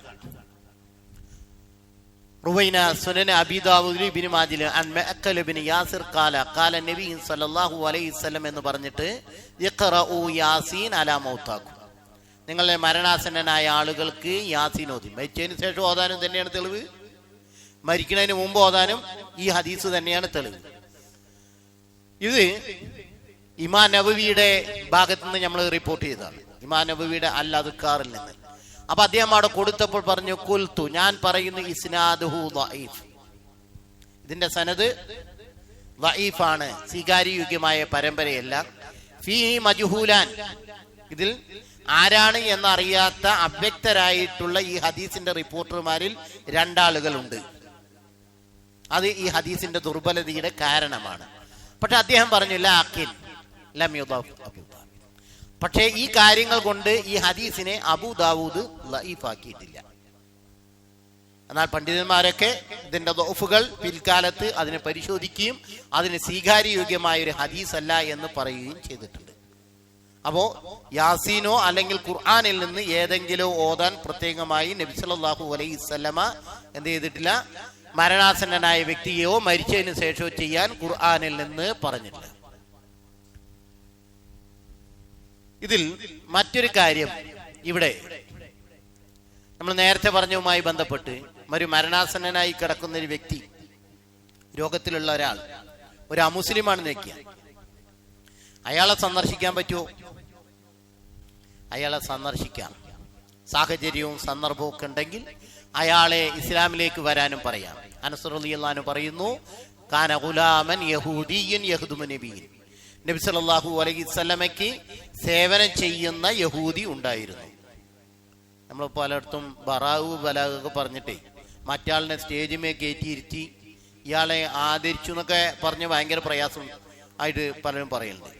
ഇസ്ലാമിക ശരീഅത്തിൽ എന്ത് ചെയ്തിട്ടുണ്ട്? പ്രവാചകൻ സല്ലല്ലാഹു അലൈഹി വസല്ലമ ഫിത്ർ സക്കാത്തും സക്കാത്തിന്റെ ഓഹരിയും ഒക്കെ ഇസ്ലാമിലേക്ക് കടന്നു വന്നിട്ടില്ലാത്ത പ്രവാചകന് സേവനം ചെയ്ത ഇങ്ങനത്തെ പല ആൾക്കാരെ എന്ത് ചെയ്തിട്ടുണ്ട്? അവർക്ക് കൊടുത്തിട്ടുണ്ട്. അവരുമായിട്ട് പ്രവാചകൻ നല്ല ബന്ധങ്ങൾ പുലർത്തിയിട്ടുണ്ട്. അതുകൊണ്ടാണ് യഹൂദിയായ ഒരു കുട്ടി രോഗിയായപ്പോൾ പ്രവാചകൻ സന്ദർശിച്ചു. സന്ദർശിക്കാൻ മടിച്ചു. തലയുടെ ഭാഗത്തിരുന്നു. പ്രവാചകൻ സല്ലല്ലാഹു അലൈഹി വസല്ലമ രോഗിയുടെ അടുക്കൽ ചെന്നാൽ ഇരിക്കാൻ കഴിയുമെങ്കിൽ തലയുടെ ഭാഗത്ത് ഇരിക്കാൻ സൗകര്യം ഉണ്ടെങ്കിൽ അവിടെ ഇരിക്കുകയാണ് പ്രവാചകന്റെ പതിവ്. അതൊരു സുന്നത്താണ് പ്രവാചകന്റെ. രോഗിയുടെ തലയുടെ ഭാഗത്ത് അദ്ദേഹത്തെ കാണാനും ആശയവിനിമയങ്ങൾ ചെയ്യാനും കഴിയുന്ന വിധത്തിൽ ഇരിക്കുക. എന്നിട്ട് പറഞ്ഞു, ലഹു അസ്ലിം, നീ മുസ്ലിം ആവും. അപ്പോ ആ കുട്ടി അദ്ദേഹത്തെ ആ കുട്ടിയുടെ അടുക്കൽ തന്നെയുള്ള പിതാവിലേക്ക് ഇങ്ങനെ നോക്കി, എന്താ ഞാൻ ഇതിൽ ചെയ്യാൻ. അപ്പോൾ ആ വ്യക്തി പിതാവ് പറഞ്ഞു, ആത്തി അബാ ഖാസിം സല്ലല്ലാഹു അലൈഹി വസല്ലം. അപ്പോ നബിയെ അവര് വിളിക്കുന്നതാണ് പരിഹസിച്ചുകൊണ്ട്, ആത്തീം ഈ ആത്തെ അനുസരിക്ക് അബൽ ഖാസിം, ഖാസിമിന്റെ വാപ്പ എന്ന് പറഞ്ഞാൽ നബിയുടെ ആദ്യം മരണപ്പെട്ടു പോയ ഒരു കുഞ്ഞിന്റെ പേരാണ് ഖാസിം. അതുകൊണ്ട് അവരൊക്കെ ഖാസിമിന്റെ വാപ്പ, നബിയാണെന്ന് പറയാൻ അവർക്ക് മടിയാണ്, അവരുടെ നാവ് കൊണ്ട് യഹൂദർക്ക്. അപ്പൊ അതുകൊണ്ട് അങ്ങനെ പറഞ്ഞു. എന്നാൽ ആ കുട്ടി ഫാസ്ലമ, ഇസ്ലാം എന്ന് സ്വീകരിച്ചു. ഫഖറജ നബി സല്ലല്ലാഹു അലൈഹി വസല്ലം. അപ്പോൾ നബി പുറത്തേക്ക് വന്നു. വഹുവ യഖൂൽ അൽഹംദുലില്ലാഹി അല്ലദീ അൻഖദഹു മിനന്നാർ, അവനെ നരകത്തിൽ നിന്ന് കാത്തു രക്ഷിച്ച അല്ലാഹുവിന്റെ സർവസ്തുതി എന്ന് പറഞ്ഞു. പ്രവാചകൻ സല്ലല്ലാഹു അലൈഹി വസല്ലമ സഹാബത്തിനോട് ആ കുട്ടിക്ക് വേണ്ടി നമസ്കരിക്കാൻ കൽപ്പിച്ചതായും ഹദീസുകളിൽ വന്നിട്ടുണ്ട്. മരണാസന്നനായ രോഗിയെ നമ്മൾ നേരത്തെ പറഞ്ഞല്ലോ, കിബിലയുടെ ഭാഗത്തേക്ക് തിരിഞ്ഞ് നിലയിൽ കിടത്തണം എന്നതിനില്ല. അതുപോലെ തന്നെ കിബിലയുടെ നേരെയാവുന്ന നിലയ്ക്ക് കിഴക്ക് പടിഞ്ഞാറായി കിടത്തണം എന്ന അഭിപ്രായങ്ങൾക്കും തെളിവുകളുടെ പിൻബലമില്ല. താഴെ കാണുന്ന ഹദീസിന്റെ അടിസ്ഥാനത്തിൽ മരണശേഷവും ഖബറിൽ വെക്കുമ്പോഴും മുഖം കിബിലയുടെ നേരെയാവുന്ന നിലയ്ക്ക് കിടത്തുവാൻ പണ്ഡിതന്മാർ തെളിവ് പിടിച്ചിട്ടുണ്ട്. അതിതാണ് ഇസ്തിഹ്ലാലുൽ ബൈത്തുൽ ഹറാം ഖിബ്ലതകും അഹിയ. ഒരാൾ വന്ന് പ്രവാചകൻ സല്ലല്ലാഹു അലൈഹി വസല്ലമയോട് വലിയ പാപങ്ങൾ, വൻപാപങ്ങളെ കുറിച്ച് ചോദിക്കുകയാണ്. കുറെ കാര്യങ്ങൾ, 7ഓളം കാര്യങ്ങൾ സുദീർഘമായി പറഞ്ഞതിന് ശേഷം അതിന്റെ അവസാനത്തിൽ പറഞ്ഞു, വൻപാപത്തിൽപ്പെട്ടതാണ് ഇസ്തിഹ്ലാൽ, അനാദരവ് കാണിക്കൽ, ബൈത്തുൽ ഹറാം, കഅബാലയത്തെ അനാദരവ് കാണിക്കുക എന്നത് അത് വൻപാപങ്ങളിൽപ്പെട്ടതാണ്. ആ എന്നിട്ട് പറഞ്ഞു, ബൈത്തുൽ ഹറാം എന്ന് പറഞ്ഞാൽ ഖിബ്ലതകും അഹിയ, നിങ്ങൾ ജീവിച്ചിരിക്കുന്നവരുടെയും കിബിലയാണത്, അംവാതൻ മരിച്ചു കിടക്കുന്നവരുടെയും കിബിലയാണ് അത്. അത് ആ ആശയം തന്നെ വ്യത്യസ്തമായ റിപ്പോർട്ടുകളിൽ ഇങ്ങനെ വന്നിട്ടുണ്ട്. കിബിലത്തിനാലി അഹിയാഇന വനുവജ്ജിഹു ഇലൈഹാ മൗതാന. ഉമർ റളിയല്ലാഹു അൻഹു ഒരിക്കൽ പറഞ്ഞു കാബയോട് നോക്കിയിട്ടേ, വല്ലാഹി മാഹിയൽ അഹ്ജാറൻ നസബഹല്ലാഹ്. കിബിലയിലെ ഹജറുൽ അസ്വദിനെ നോക്കിയിട്ടേ അദ്ദേഹം പറഞ്ഞാണ്, അള്ളാഹു സ്ഥാപിച്ചിരിക്കുന്ന കഅബാലയത്തിലുള്ള ഒരു കല്ലല്ലാതെ നീ വേറെയൊന്നുമല്ല. പക്ഷേ ഇതിനൊരു ആദരവുണ്ട്. എന്താണ്? ഖിബ്ലത്തു അഹിയാഇന, ജീവിച്ചിരിക്കുന്നവരുടെ കിബിലയാണ്. അതുപോലെ തന്നെ വനുവജ്ജിഹു ഇലൈഹാ മൗതാന, ഞങ്ങളിൽ നിന്ന് മരിച്ചവരെ കിബിലയിലേക്ക് ഞങ്ങൾ തിരിക്കുകയും ചെയ്യുന്നു. ഈ ഹദീസുകളുടെ അടിസ്ഥാനത്തിൽ മരണപ്പെട്ട ആള്, അതുപോലെ തന്നെ ഇബ്നു ഉമർ വൽഇൽഹാദു ഫിൽ ബൈത്തിൽ ഹറാം, നേരത്തെ പറഞ്ഞ അനാദരവ് കാണിക്കൽ, അതെന്താണ്? ഖിബ്ലതകും അഹിയ മമതൻ മിൻ ഖബായിർ, വൻ പാപങ്ങളിൽപ്പെട്ടതാണ്. അപ്പോ അതിൽ വന്നിട്ടുണ്ട്. എന്നാൽ ഈ ഹദീസ് നമ്മൾ നേരത്തെ പറഞ്ഞതിന് തെളിവല്ല എന്ന് നൈലുൽ ഔത്താറിൽ തെളിവായി അദ്ദേഹം ഉദ്ധരിച്ചത്. വൽ ഹദീസു ഉസ്തുദില്ല ബിഹി അലാ മശ്റൂഇയത്തി തവജീഹിൽ മുഖ്തദർ ഇലൽ ഖിബ്ല. ഈ ഹദീസിനെ ചില ആളുകൾ എന്ത് ചെയ്തിട്ടുണ്ട്, കിബിലയിലേക്ക് മരണാസന്നനായ രോഗിയെ കിബിലയുടെ അടുക്കലേക്ക് തിരിച്ചു കിടത്താൻ ഇത് തെളിവാക്കിയിട്ടുണ്ട്. നേരത്തെ പറഞ്ഞ ആ ഹദീസ് തന്നെയാണ് ഇത്. വഫി ഇസ്തിദ്ലാലും ബിഹി അലാ ദാലിക നദറുൻ. പക്ഷേ അതിനെ തെളിവ് പിടിക്കുന്ന കാര്യത്തിൽ അഭിപ്രായ വ്യത്യാസമുണ്ട്.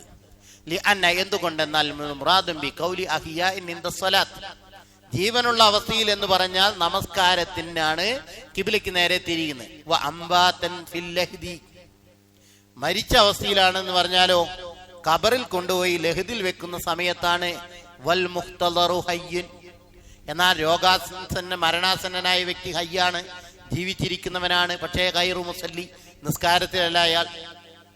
അതുകൊണ്ട് തന്നെ ഫലാ തനാബിലുൽ ഹദീസും, അതുകൊണ്ട് ഈ ഹദീസ് അതിലേക്ക് യോജിക്കില്ല. ലസിമൽ വുജൂബു തവജ്ജുഹു ഇലൽ ഖിബ്ല, അതുകൊണ്ട് ഖിബ്ലയ്ക്ക് നേരെ തിരിക്കൽ നിർബന്ധമല്ല. അലാ കുല്ലി ഹയ്യിൻ, ജീവിച്ചിരിക്കുന്ന എല്ലാവരും ഖിബ്ലയ്ക്ക് നേരെ തന്നെ തിരിഞ്ഞു നിൽക്കണോ? ഇല്ലല്ലോ. അതുപോലെ തന്നെയാണ് രോഗിയായിട്ടുള്ള വ്യക്തി. മാദമിൽ ഇഖ്തിസാസും ബി ഹാലി സലാത്ത്, അതിന് പ്രത്യേകത എവിടെയുള്ളൂ? നിസ്കാരത്തിന്റെ സമയത്ത് മാത്രമാണ്. വഹുവ ഖിലാഫുൽ ഇജ്മാ, അതാണ് ഈ അഭിപ്രായ ഭിന്നതയുടെ പ്രധാന പ്രശ്നം.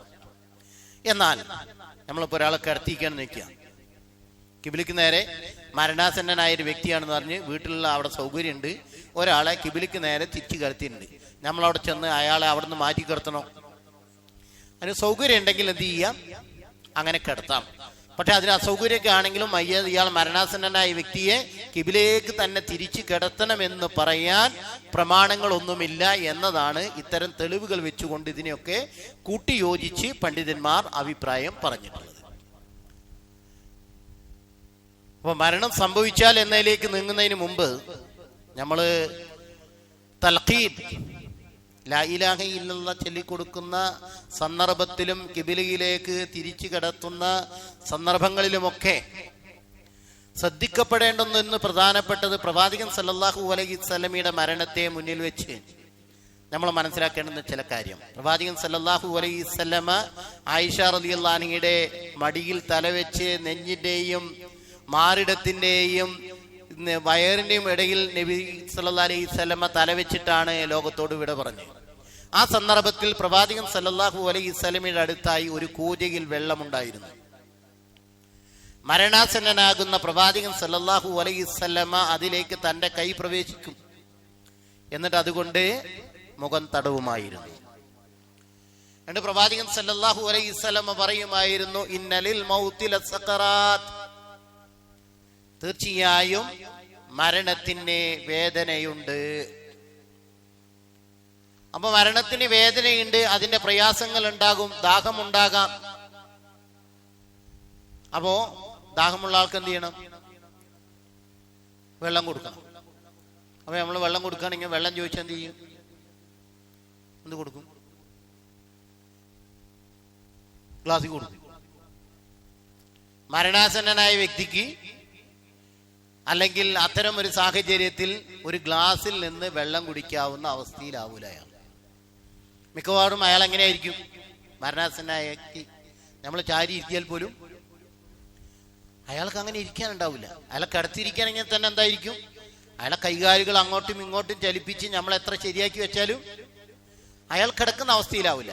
അപ്പൊ അയാളെ ചാരി ഇരുത്തി അങ്ങനെ ശ്രമിക്കാം.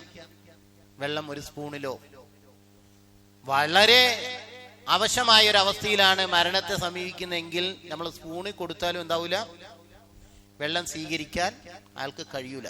അപ്പൊ നല്ല ശുദ്ധമായ ശീലയിലോ മറ്റോ ഒക്കെ നനച്ച് നമ്മൾ കൊടുക്കുന്ന വെള്ളം അയാളെ മരിപ്പിക്കാൻ ഇടയാക്കാത്ത വിധത്തിൽ എന്ത് ചെയ്യണം? അല്പാൽപമായി അയാളെ അങ്ങനെ കൊടുക്കണം. അല്ലാതെ നമ്മൾ സാധാരണ നിലയ്ക്ക് ഒരാളെ കുടിക്കാൻ നിർബന്ധിച്ച് കുടിക്കുന്ന അവസ്ഥയിൽ ഒരാൾക്ക് മരണത്തിന്റെ സന്ദർഭത്തിൽ. എന്നാൽ ചില ആളുകൾക്ക് നമ്മൾ വെള്ളം കൊടുക്കാൻ പാടില്ല. ഒരു വാഹന അപകടത്തിൽപ്പെട്ടു, അയാളുടെ അവസ്ഥയും സാഹചര്യമൊക്കെ കണ്ടിട്ട് അയാൾക്ക് വെള്ളം ആവശ്യമുണ്ട്. നമ്മൾ സാധാരണ റോഡിലൊക്കെ പെട്ടെന്ന് അപകടം, ബൈക്ക് അപകടമോ അല്ലെങ്കിൽ വാഹന അപകടം എന്ത് ചെയ്യും? സൈഡിലേക്ക് മാറ്റിയിട്ട് ആദ്യം വെള്ളമുള്ളവൻ ബോട്ടിൽ കൊണ്ടുവന്നിട്ട് കുടിക്കുന്നു പറയും. വാഹന അപകടങ്ങളിലോ അല്ലെങ്കിൽ ഉയരമുള്ള സ്ഥലത്തിൽ നിന്ന് വീഴുകയോ അങ്ങനത്തെ അപകടങ്ങളിൽപ്പെട്ട ആളുകൾക്ക് ഒരിക്കലും തന്നെ പെട്ടെന്ന് വെള്ളം കുടിപ്പിക്കാൻ പാടില്ല.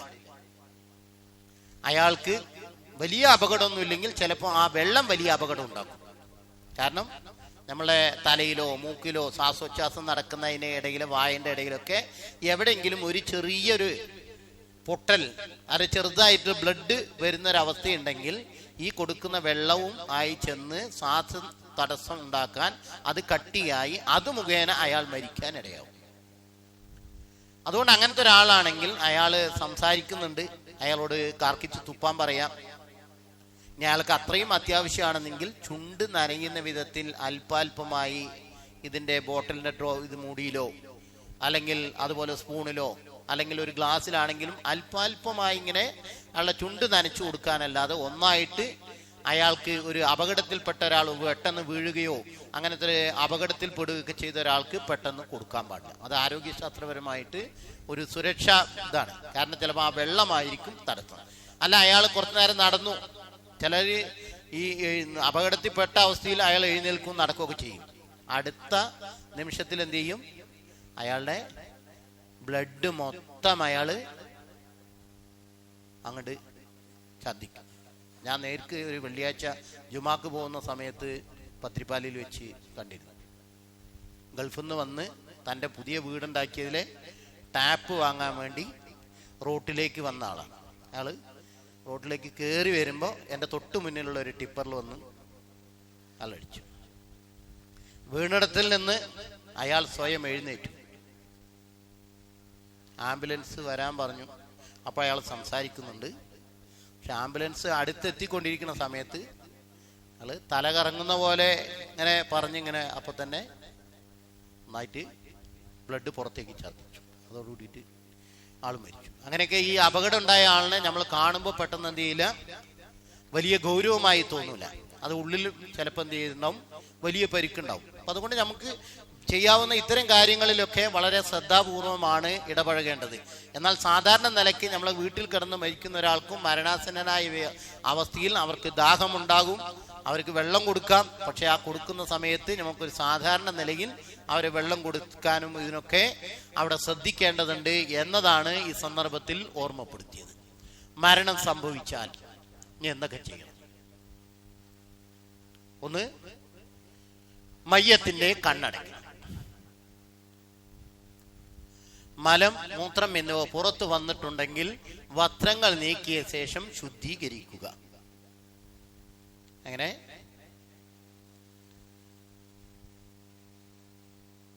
വരുമോ? മലവും മൂത്രമൊക്കെ വരുമോ?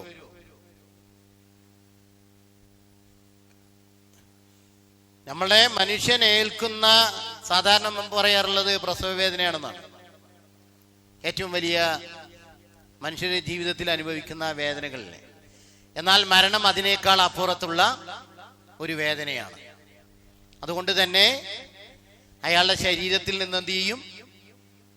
മലമൂത്ര വിസർജ്യങ്ങൾ അയാളുടെ ശരീരത്തിൽ ഉണ്ടെങ്കിൽ, കെട്ടി നിൽക്കുന്നുണ്ടെങ്കിൽ അത് അയാളുടെ ഈ അവസ്ഥയിൽ സാഹചര്യത്തിൽ പുറത്തേക്ക് വരും.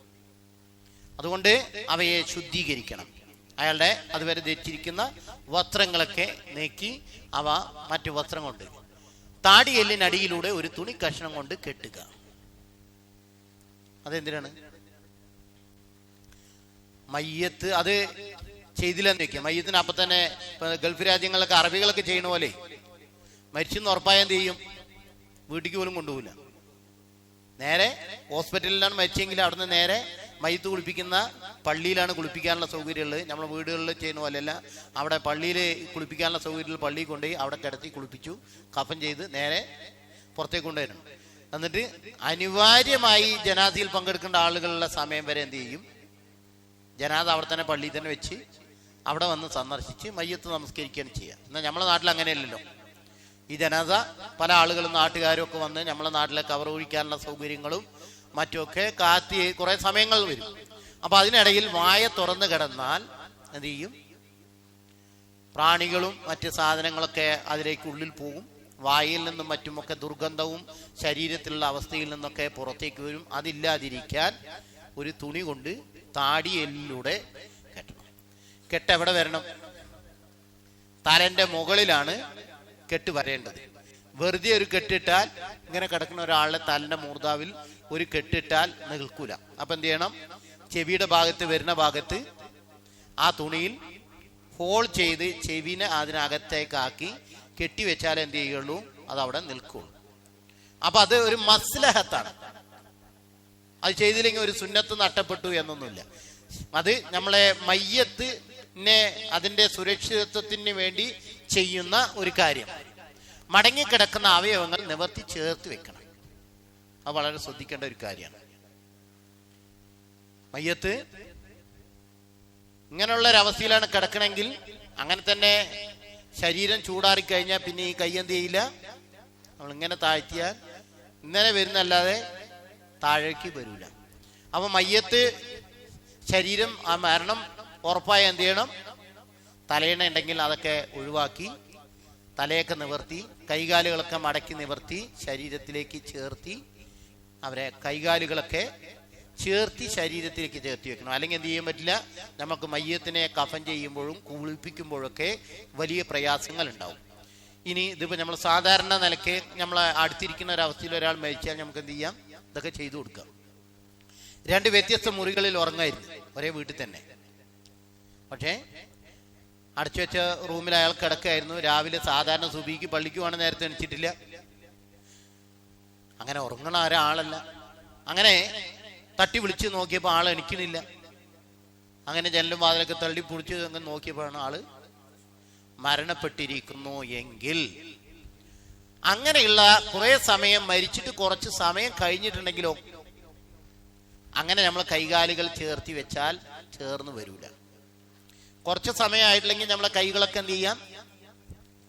നമ്മൾ നേരത്തെ കണ്ണടയ്ക്കാനോ അതുപോലുള്ള കാര്യങ്ങൾക്കൊക്കെ കയ്യിനെ ചൂടാക്കി നമുക്ക് വരുതി കൊടുക്കാം. അതുപോലെ തന്നെ നമ്മളെ തോർത്ത് അതുപോലുള്ള വസ്ത്രങ്ങളിലൊക്കെ ഊതി നമ്മളുടെ ഹീറ്റ് കൊണ്ട് ശരിയാക്കാം. കുറേ സമയമായിട്ടെങ്കിൽ അത് പറ്റൂല. അതിന് ടെമ്പറേച്ചറിന്റെ സഹായമാണ്. ഇപ്പം എന്ത് ചെയ്യണം? ചുടുവെള്ളമൊക്കെ ചൂടാക്കി ഒരു തുണിയൊക്കെ അതിൽ മുക്കി അതിൻ്റെ ചൂടോടുകൂടി എന്ത് ചെയ്യുക? ഈ ശരീരത്തിൽ ഒപ്പി കൈകാലുകൾ അപ്പം ശരിയാക്കിയാൽ നിവർന്നു വരും. അതിനാണ് മയ്യത്തിനെ കുളിപ്പിക്കുന്നിടത്തും ഇതിനൊക്കെ ചുടുവെള്ളത്തിൻ്റെ ആവശ്യമുള്ളൂ. അല്ലാതെ മയ്യത്തിനെ കുളിപ്പിക്കാൻ ചുടുവെള്ളത്തിൻ്റെ ആവശ്യമില്ല. ഇത് സാധാരണ നിലയ്ക്ക് ഇങ്ങനത്തെ എന്തെങ്കിലും ഒരു പ്രത്യേക സാഹചര്യം വരുമ്പോൾ അവിടുത്തെ നമ്മളെ ഈ സാധനം എന്ത് ചെയ്യണം? നമ്മളത് ഉപയോഗപ്പെടുത്തി ശരീരത്തിനെ വികൃതമാകാതെ മയ്യത്തിനെ കാണുമ്പോൾ തന്നെ കാണുന്ന ആളുകൾക്ക് വൈരുദ്ധ്യമാകാതിരിക്കാൻ വേണ്ടിയിട്ട് ഇത്തരം കാര്യങ്ങൾ സ്വീകരിച്ച് അയാൾ എന്ത് ചെയ്യണം? ശരീരമൊക്കെ നിവർത്തി വെക്കണം. അങ്ങനെയല്ല. അതുപോലെ തന്നെ കാലുകളൊക്കെ ചേർത്തി വെക്കണം. അല്ലെങ്കിൽ മയ്യത്ത് കഫം പൊടിയൊക്കെ വെക്കുമ്പോൾ തുണിയും കൊണ്ട് അയാളെ മറക്കാൻ കഴിയാത്ത സാഹചര്യം വരും. അതിനാണ് കാലുകളിൽ എന്ത് ചെയ്യുക. മറ്റൊന്ന്, ധരിച്ചിരിക്കുന്ന വസ്ത്രങ്ങൾ നീക്കം ചെയ്ത് നല്ല വസ്ത്രം കൊണ്ട് മയ്യത്തിനെ മൂടുക. ഇതിനൊക്കെയുള്ള പ്രമാണങ്ങൾ പറയുമ്പോൾ നമുക്ക് മനസ്സിലാവും. ധരിച്ചിരിക്കുന്ന വസ്ത്രത്തെ എന്ത് ചെയ്യണം? നീക്കം ചെയ്യണം. എന്നിട്ട് നല്ല വസ്ത്രം കൊണ്ട് മയ്യത്തിനെ മൂടണം. അപ്പൊ അവിടെ പലപ്പോഴൊക്കെ ചില അബദ്ധങ്ങൾ വരുന്നത് എന്താ അറിയാം? നമ്മൾ മയ്യത്തിന് മേലല്ലേ ഇടേണ്ടത്? എന്ത് വേണം? നല്ല വെള്ള തുണി തന്നെ വേണ്ടേ? അപ്പൊ മയ്യത്ത് ധരിച്ചിരിക്കുന്ന വസ്ത്രങ്ങളൊക്കെ എന്ത് ചെയ്യും? അടിവസ്ത്രങ്ങളും മേലെ ധരിച്ചിരുന്ന വസ്ത്രങ്ങളൊക്കെ ഊരി മാറ്റി എന്നിട്ട് ആ മയ്യത്തിന്റെ മേലെ നമ്മളെ WST പോലുള്ള വസ്ത്രങ്ങൾ കൊണ്ട് ആ മയ്യത്തിന് മേലെ ഇട്ടാൽ എന്താവൂല? അയാളുടെ ഔറത്തിന്റെ മേലെ വസ്ത്രം ഇട്ടാലും നബി സല്ലല്ലാഹു അലൈഹി വസല്ലം പറഞ്ഞ പോലെ തന്നെ വസ്ത്രം ഉടുത്തിട്ടും ഉടുക്കാത്ത ആളെ പോലെ അങ്ങനത്തെ തുണിയാവരുത്. കട്ടിയുള്ള ഒരു വസ്ത്രം കൊണ്ട് മയ്യത്തിന്റെ ശാരീരികതകൾ പുറത്തേക്ക് പ്രകടമാകാത്ത വിധത്തിലുള്ള വസ്ത്രം കൊണ്ട് മയ്യത്തിനെ മൂടണം. തുണി കൊണ്ട് ആ ധരിച്ചിരിക്കുന്ന വസ്ത്രങ്ങളൊക്കെ മൂടി പിന്നെ ഈ വസ്ത്രം മാത്രമാണ് ഉണ്ടാവുക. വയറ്റിന് മുകളിൽ അല്പം ഭാരമുള്ള വല്ല വസ്തുവും വെക്കുക. ഇന്ന വസ്തു തന്നെ ആയിക്കോണമെന്നില്ല. ഇനി നമ്മൾ അതിൻ്റെ തെളിവുകൾ പറയുന്നിടത്ത് കാണാം. അറബികളും സഹാബികളും താബികളൊക്കെ അവരുടെ ഇടയിൽ ഇടുപ്പി തുരുകുന്ന വാൾ, ചെറിയ വാള്, താക്കോൽ കൂട്ടങ്ങൾ, നാണയത്തുട്ടുകൾ അവയൊക്കെ വെച്ചതായി മുസന്നഫ് അബിഷൈബിയിൽ ഹദീസുകളിലും പ്രമാണങ്ങളിലും കാണാം. അതെന്തിനാണ്? വയറ് വീർത്ത് ജീർണിച്ച് വല്ലാതെ ഉയർന്ന് വികൃതമാകാതിരിക്കാൻ വേണ്ടി ചെയ്യുന്ന ഒരു കാര്യമാണ്. കാലുകൾ ചേർത്ത് വെച്ച് നീങ്ങിപ്പോകാതിരിക്കാൻ ഒരു തുണി കഷ്ണം കൊണ്ട് തള്ളവിരലുകൾ തമ്മിൽ കെട്ടുക. മയ്യത്തിനെ ഉയരമുള്ള കട്ടിലിലോ ബെഞ്ചിലോ കിടത്തുക. എന്തിനാണ്? അതുവരെ അയാൾ നിലത്താണ് കിടക്കുന്നതെങ്കിലും മയ്യത്തിന് എന്ത് ചെയ്യണം? ഉയരമുള്ള ഒരു ബെഞ്ചിലോ കട്ടിലിലോ കിടത്തണം. അയാളുടെ വീട്ടിലില്ലെങ്കിൽ, ആ സാധുവിന്റെ വീട്ടിൽ ഒരു കട്ടിലോ അതോ ഇല്ലെങ്കിലും പുറത്തുനിന്ന് നമ്മളൊരു ബെഞ്ചോ കട്ടിലോ കൊണ്ടുവന്ന് ആ മയ്യത്തിനെ കിടത്തണം. അതിന് പല കാരണങ്ങളുണ്ട്. ഒന്ന്, മയ്യത്തിന് ജീർണതയുണ്ടല്ലോ, ഇന്തിഫാജ് എന്നാണ് ഹദീസ് ഗ്രന്ഥങ്ങളിലും ഫിഖഹിന്റെ കിതാബുകളിലുള്ളത്. ജീർണത പെട്ടെന്നാവും, വയറ് പൊന്തി വരിക, ചീർത്തു വരിക എന്നതൊക്കെ നിലത്തിലെ ഈർപ്പൂത് തട്ടുമ്പോൾ അതിനേക്കാൾ കൂടുതലായി പെട്ടെന്ന് ശരീരം വികൃത രൂപത്തിലേക്ക് മാറാതിരിക്കാനാണ് ഒന്ന്. മറ്റൊന്ന്, നമ്മളെ വീട്ടിലൊക്കെ ഇപ്പോൾ ഒരു വണ്ടോ പാറ്റയോ വീണ് കഴിഞ്ഞാൽ എന്ത് ചെയ്യും? കുറച്ചു നേരം കഴിഞ്ഞാൽ ഉറുമ്പ് വരും. അവൻ്റെ ഭക്ഷണമാണ് അവർ വലിച്ചുകൊണ്ട്. അതുപോലെ തന്നെ നമ്മുടെ സോഫ്റ്റായ ശരീരത്തിന്റെ ഭാഗങ്ങൾ എന്ത് ചെയ്യും? കീടങ്ങൾ വന്ന് കടിച്ചുകൊണ്ടുപോകും. നമ്മളെ കണ്ണും ചുണ്ടും അതുപോലെ തന്നെ നമ്മുടെ ശരീരത്തിന്റെ മറ്റ് സ്വകാര്യ ഭാഗങ്ങളിലൊക്കെ സോഫ്റ്റായ ഭാഗങ്ങളിൽ എന്ത് ചെയ്യും? നമ്മളുടെ ശ്രദ്ധയില്ലാത്ത ഒരവസ്ഥ വന്നു കഴിഞ്ഞാൽ അത് പോകും. അത് കിട്ടാൻ അത്തരം സ്ഥലത്ത് വെച്ച് അത്തരത്തിലുള്ള കീടങ്ങളോ മറ്റോ ഈ മയ്യത്തിന്റെ അടുത്തേക്ക് വരുന്നത് തടയാൻ കൂടിയാണ് മയ്യത്തിനെ ഉയർന്ന കട്ടിലിലേക്ക് കിടത്തുന്നത്. മറ്റൊന്ന്, ഖബറടക്കാൻ ആവശ്യമായ കാര്യങ്ങൾ ചെയ്യുക. ഖബർ കുഴിക്കണം, മയ്യത്ത് നമസ്കരിക്കാൻ ആളുകൾ വരണം. അപ്പൊ നമ്മളെ നാട്ടിലാണെങ്കിൽ പള്ളിയുടെ ഖബർസ്ഥാന്റെ ആളുടെ പെർമിറ്റ് ഉണ്ടെങ്കിൽ അയാളുടെ അടുത്ത് വാങ്ങണം. ഗൾഫ് രാജ്യങ്ങളിലൊക്കെ ആണെന്ന് പറഞ്ഞാൽ അതിന് മുത്തവല്ലി ഉണ്ട്. എവിടെയാണ് ഖബർസ്ഥാൻ, അയാളിൽ നിന്ന് ആരാണ് മരിച്ച്, ഹോസ്പിറ്റലിലാണ് മരിച്ചെങ്കിൽ അതിന്റെ പേപ്പറും കാര്യങ്ങളൊക്കെ അയാളെ സാക്ഷ്യപ്പെടുത്തി ഇയാളെ ഖബറടക്കാന്ന് പറഞ്ഞിട്ട് ഒരു പുസ്തകവും രജിസ്റ്ററും ഉണ്ടാവും. ഇന്ന ആൾ ഇന്നടത്ത് മരിച്ച് എന്നൊക്കെ പറഞ്ഞ് അതിൽ എഴുതി രേഖപ്പെടുത്തി ഇന്ന സമയത്ത് ഖബറടക്കാൻ ഇയാൾക്ക് അനുവാദം കൊടുത്തിരിക്കുന്നു പറഞ്ഞാൽ അവിടെ എഴുതി ഒപ്പിടിക്കും. അതാണ് ഗൾഫ് രാജ്യങ്ങളിൽ. നമ്മളെവിടെയും എന്ത് ചെയ്യുന്നുണ്ട്, ചില സ്ഥലങ്ങളിലൊക്കെ ഉണ്ട്, മഹലിൽ ഇന്നയാൾ മരണപ്പെട്ടിട്ടുണ്ട് എന്ന് മുത്തവല്ലിയായിട്ടുള്ള പള്ളിയുടെ സെക്രട്ടറി പ്രസിഡന്റ് ഭാരവാഹികളെ ചെന്നറിയിച്ച് അവരെന്ത് ചെയ്യും? ഇന്ന സ്ഥലത്താണ് ഇയാളെ ഖബറടക്കേണ്ടത്, അവിടെ ഇന്നടത്ത് ഖബർ കുഴിക്കാം, അതിന് വേണ്ടുന്ന കാര്യങ്ങൾ. അപ്പൊ അത്തരം കാര്യങ്ങളിലൊക്കെ ഇടപെടണം എന്നർത്ഥം. ഇതിനുള്ള തെളിവുകളും കർമ്മശാസ്ത്ര വിധികളും എന്താണ്? ഒന്നാമതായി മയ്യത്തിന്റെ കണ്ണടയ്ക്കണം. അപ്പൊ നമ്മളിങ്ങനെ അടിച്ചു കണ്ണടയ്ക്കണം എന്ന് പറഞ്ഞു. ഇപ്പൊ അടിച്ചില്ലെങ്കിൽ എന്താ കുഴപ്പം എന്ന് തിരിച്ചൊരാൾക്ക് ചോദിക്കാലോ. എന്താ അതിനുള്ള പ്രമാണം? മയ്യത്തിന്റെ അടുത്ത് പ്രാർത്ഥിക്കണം. അതാണ് നമ്മൾ നേരത്തെ പറഞ്ഞ സംഭവം. ഇമാം മുസ്ലിം ഉദ്ധരിച്ച ഹദീസാണ്. അൻ ഉമ്മു സലമ قالت دخل رسول الله صلى الله عليه وسلم على ابي سلمة وقد شق بصره. നബി സല്ലല്ലാഹു അലൈഹി വസല്ലം അബൂ സലമ മരിച്ചു കിടക്കാണ്. പക്ഷെ വീട്ടുകാർക്ക് അദ്ദേഹം മരിച്ചു എന്ന് അറിഞ്ഞിട്ടില്ല. നബി സല്ലല്ലാഹു അലൈഹി വസല്ലം വന്നപ്പോൾ മരിച്ചു കിടക്കുന്ന അദ്ദേഹത്തിന്റെ കണ്ണുകൾ തുറന്നു കിടക്കുകയാണ്. അപ്പോൾ ഷഖ ബസ്റുഹു ഫഅഗ്മലഹു, അദ്ദേഹം ആ കണ്ണ് നബി സല്ലല്ലാഹു അലൈഹി വസല്ലം അദ്ദേഹത്തിന്റെ കണ്ണടച്ചു. എന്നിട്ട് അതിന് കാരണം പറഞ്ഞു. ഇതിങ്ങനെ സംഭവിക്കും എന്നതിന് എന്താ കാരണം? ഇന്ന റൂഹ ഇദാ ഖുബിള, ഒരു വ്യക്തിയുടെ റൂഹ് പിടിക്കപ്പെട്ടാൽ തബിഉൽ ബസ്ർ, ദൃഷ്ടി റൂഹുമായി പോകുന്ന മലക്കിനെ പിന്തുടരും. എന്താ കാരണം? നമ്മളെ ഭൗതികശാസ്ത്രം അനുസരിച്ച് ശരീരത്തിന്റെ ഹാർട്ടിന്റെ ചലനം അവസാനിച്ചു, നമ്മളെ രക്തസഞ്ചാരം കഴിഞ്ഞ അവയവങ്ങൾ മരിക്കലാണ് മരണം. അങ്ങനെയാണെങ്കിൽ നബി പറഞ്ഞു ഇവിടെയോ റൂഹ് പിടിച്ചു കഴിയുമ്പോഴും കണ്ണ് പ്രവർത്തിക്കുന്നുണ്ട്, കണ്ണിന് അപ്പോൾ പ്രവർത്തനമുണ്ട്. അതുകൊണ്ടാണ് അതിനെ തബഅതു, അതിനെ പിന്തുടരും. ഈ റൂഹിനെ എങ്ങനെയാണ് കൊണ്ടുപോകുന്നത്, എവിടേക്ക് കൊണ്ടുപോകുന്നു എന്ന് ഈ മരിച്ച വ്യക്തിയുടെ കണ്ണ് അതിനെ പിന്തുടരുന്നു. അതുകൊണ്ട് മരിച്ച വ്യക്തി കണ്ണ് തുറന്നിട്ടാണ് സാധാരണ നിലയിൽ കിടക്കുക എന്നാണ്. ചിലപ്പോൾ ക്ഷീണോ അല്ലെങ്കിൽ അയാൾ ആരോഗ്യ പ്രശ്നമൊക്കെ ഉള്ള സമയത്ത് ചിലപ്പോൾ മരിച്ചു കിടക്കുന്ന ആള് അയാളെ കണ്ണടഞ്ഞിട്ടുണ്ടാവും. സ്വാഭാവികമായി മരിക്കുന്ന വ്യക്തിയുടെ കണ്ണുകൾ തുറന്ന അവസ്ഥയിലായിരിക്കും. കൺപോളകൾ എന്ത് ചെയ്യണം? അടച്ചു കൊടുക്കണം. അതിന് നമ്മൾ നേരത്തെ പറഞ്ഞ പോലെ അപ്പൊ തന്നെയാണെങ്കിൽ എന്ത് ചെയ്യാൻ മതി? കൈ കൊണ്ട് അടച്ചാൽ അത് അടയും. അങ്ങനെ അല്ലെങ്കിൽ കൈകൾ കൊണ്ട് ചൂടാക്കിയോ വസ്ത്രത്തിനെ ചൂടാക്കിയോ അല്ലെങ്കിൽ ചുടുവെള്ളത്തിന്റെയൊക്കെ സഹായത്തോടു കൂടി എന്ത് ചെയ്യണം? മയ്യത്തിന്റെ കണ്ണിനെ അടച്ചു കൊടുക്കണം. എന്നിട്ട് നബി സല്ലല്ലാഹു അലൈഹി വസല്ലമ പറഞ്ഞു. അപ്പൊ ഇത് കേട്ടപ്പോഴേ റൂഹ് പിടിച്ചു, അപ്പോഴാണല്ലോ കണ്ണ് പിന്തുടരുന്നു പറഞ്ഞു. അപ്പൊ വീട്ടുകാർക്ക് മനസ്സിലായി എന്ത് അബൂ സലമ മരിച്ചു. ഫലജ്ജൻ നാസു മിൻ അഹ്ലിഹി, വീട്ടുകാരെ അട്ടഹസിക്കാൻ തുടങ്ങി. അപ്പോൾ നബി സല്ലല്ലാഹു അലൈഹി വസല്ലം പറഞ്ഞാണ് ലാ തദൂ വലാ അൻഫുസികും ഇല്ലാ ബിഖൈർ, നിങ്ങൾക്ക് എതിരിൽ നിങ്ങൾ പ്രാർത്ഥിക്കരുത്, നിങ്ങൾ നന്മയല്ലാതെ പറയരുത്. ഫഇന്നൽ മലായികത യുഅമ്മിനൂന അലാ മാ തഖൂലുൻ, നേരത്തെ പറഞ്ഞല്ലോ മയ്യത്തിന്റെ രോഗിയുടെ അടുത്ത് വേണം മലക്കുകൾ നിങ്ങൾ പറയുന്നതിന് ആമീൻ പറയും. എന്നിട്ട് നബി സല്ലല്ലാഹു അലൈഹി വസല്ലമ ഇത് പ്രാർത്ഥിച്ചു, അല്ലാഹുമ്മ ഗ്ഫിർലി അബീ സലമ, അബൂ സലമയ്ക്ക് അല്ലാഹുവേ നീ പുറത്തു കൊടുക്കണേ. വർഫഅ ദറജതഹു ഫിൽ മഹ്ദിയീൻ, വർഫഅ നീ ഉയർത്തണേ, അദ്ദേഹത്തെ ഉയർത്തണേ. ദറജതഹു അദ്ദേഹത്തിന്റെ സ്ഥാനത്തെ ഫിൽ മഹ്ദിയീൻ, സന്മാർഗത്തിന് വിധേയ ആളുകളുടെ കൂട്ടത്തിലേക്ക് അദ്ദേഹത്തിന്റെ സ്ഥാനത്തെ ഉയർത്തണേ. വഖുലുഫുഹു അദ്ദേഹത്തിന് പകരക്കാരനെ നൽകണേ, ഖലീഫയാക്കണേ.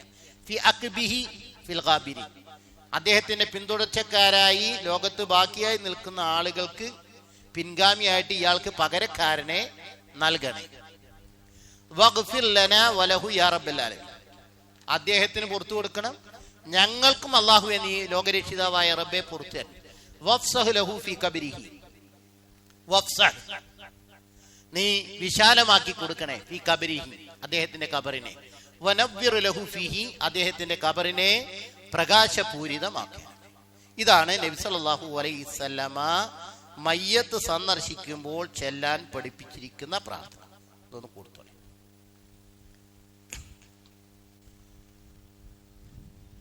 അപ്പോ മയ്യത്തിന്റെ അടുത്ത് എന്താണ് നമ്മൾ ചെല്ലേണ്ടുന്ന ഖൈറ് എന്ന് എന്ത് ചെയ്തിട്ടുണ്ട്? നബി സല്ലല്ലാഹു അലൈഹി വസല്ലമ ചെല്ലാൻ പഠിപ്പിക്കുകയും പറയാൻ പറയുകയും ചെയ്തു. നബി സല്ലല്ലാഹു അലൈഹി വസല്ലമ അത് ചൊല്ലി പഠിപ്പിക്കുകയും ചെയ്തു. ഇവിടെ അദ്ദേഹത്തിന്റെ പേര് പറഞ്ഞു, നമുക്ക് വ്യക്തിയുടെ പേരറിയാം. അങ്ങനെ അറബി ഭാഷയൊക്കെ കഴിവുള്ള ഒരാളാണ്, അയാളുടെ പേരൊക്കെ മാറ്റിയിട്ട് അങ്ങനെ പറയാൻ അറിയുന്ന ഒരാളാണെങ്കിൽ അയാളുടെ പേരൊക്കെ വെച്ചിട്ട് പറയാം. അല്ലെങ്കിൽ എന്ത് ചെയ്താൽ മതി, അല്ലാഹുമ്മ ഗ്ഫിർ ലഹു. അത് മയ്യത്ത് ആണാണെങ്കിലും പെണ്ണാണെങ്കിലൊക്കെ പറയാം എന്നതാണ് ഇമാം നവവി പറയുന്നത്. കാരണം മയ്യത്തിന് പുറത്തു കൊടുക്കണേന്നാണ്. അപ്പൊ അതുകൊണ്ട് സ്ത്രീലിംഗം പുല്ലിംഗം എന്നൊന്നും വ്യത്യാസമില്ല എന്നാണ് ശറഹുൽ മുഹദ്ദബിൽ പറഞ്ഞിരിക്കുന്നത്. അപ്പോ നമ്മൾ ജനാസ സന്ദർശിക്കണം എന്നത് ഒരു ഐച്ഛികമായ പുണ്യകരമായ വളരെ പ്രധാനപ്പെട്ട ഒരു കടപ്പാടും കടമയാണ്. പലപ്പോഴും മയ്യത്ത് സന്ദർശിച്ചവരാണ്, നമ്മൾ സന്ദർശിക്കുന്നവരാണ്. നമ്മളവിടെയൊക്കെ മരിച്ചപ്പോൾ എന്ത് ചെയ്തിട്ടുണ്ട്? അവർ കുടുംബങ്ങളൊക്കെ വന്നിട്ടുണ്ട്. അതുകൊണ്ട് നമ്മൾ പോണം. ഇങ്ങോട്ട് വന്നിട്ടില്ലെങ്കിൽ അങ്ങോട്ട് പോണ്ടേ? അങ്ങനെയല്ല, ഇങ്ങോട്ട് വന്നിട്ടുണ്ടെങ്കിൽ അങ്ങോട്ട് എന്ന പകരത്തിന് പകരമായി ചെയ്യേണ്ട ഒന്നല്ല. ഹഖുൽ മുസ്ലിമാണ്. രോഗിയായ സന്ദർശിക്കുക, മരിച്ച സന്ദർശിക്കുക, ജനാസയെ പിന്തുടരുക എന്നതൊക്കെ ഹഖുൽ മുസ്ലിമാണ്. ഒരു മുസ്ലിമിനെ മറ്റൊരു മുസ്ലിമിനോടുള്ള 6 കടപ്പാടുകളെ എണ്ണി പറഞ്ഞതിലെ പ്രധാനപ്പെട്ട കടപ്പാടുകളാണ്. ആ കടപ്പാടിന് വേണ്ടിയാണ് നമ്മൾ പോകേണ്ടത്. അപ്പൊ അത് നമ്മളുടെ ഒരു ബാധ്യത നിർവഹണമാണ്. അത് ആരുമായിട്ട് ആരേൽപ്പിച്ച ബാധ്യതയാ? റസൂൽ സല്ലല്ലാഹു അലൈഹി വസല്ലമയിലൂടെ അള്ളാഹ് ഏൽപ്പിച്ച ഒരു ഹക്കാണ്. മരിച്ചാളും അയാളുടെ കുടുംബക്കാരനോടല്ല, നമുക്ക് അതിലെ കടപ്പാട് ആരോടാണ്? അള്ളാഹും റസൂലുമായിട്ടാണ് അതിനുള്ള ബന്ധം. അപ്പൊ അതിനോട് ആദരവുള്ളവരെന്ത് ചെയ്യണം?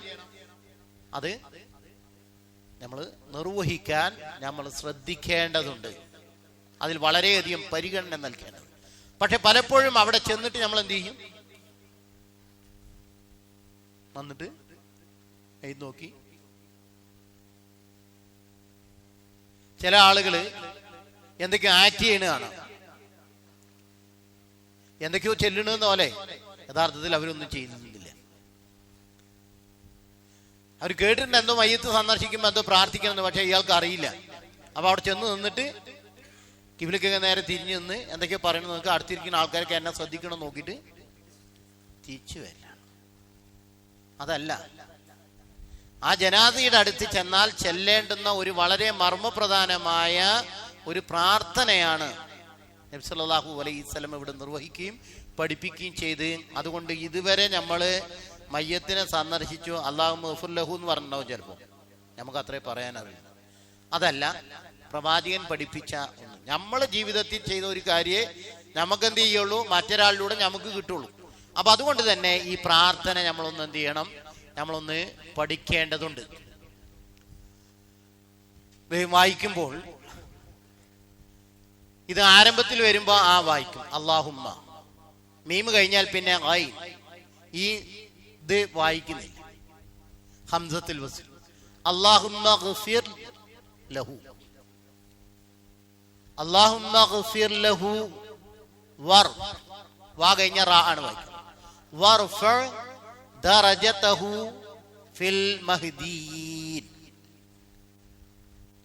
വഖ്ലുഫ്ഹു, വഖ്ലുഫ്ഹു ഫി അഖ്ബിഹി ഫിൽ, ഈ അക്ഷരം വായിക്കുന്നില്ല, ഫിൽ ഗാബിരീൻ.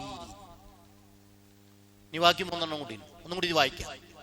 അല്ലാഹുമ്മ ഗഫിർ ലഹു വർഫ ദറജതഹു ഫിൽ മഹ്ദിയീൻ വഖ്ലുഫ്ഹു ഫീ അഖ്ബിഹി ഫിൽ ഗാബിരീൻ.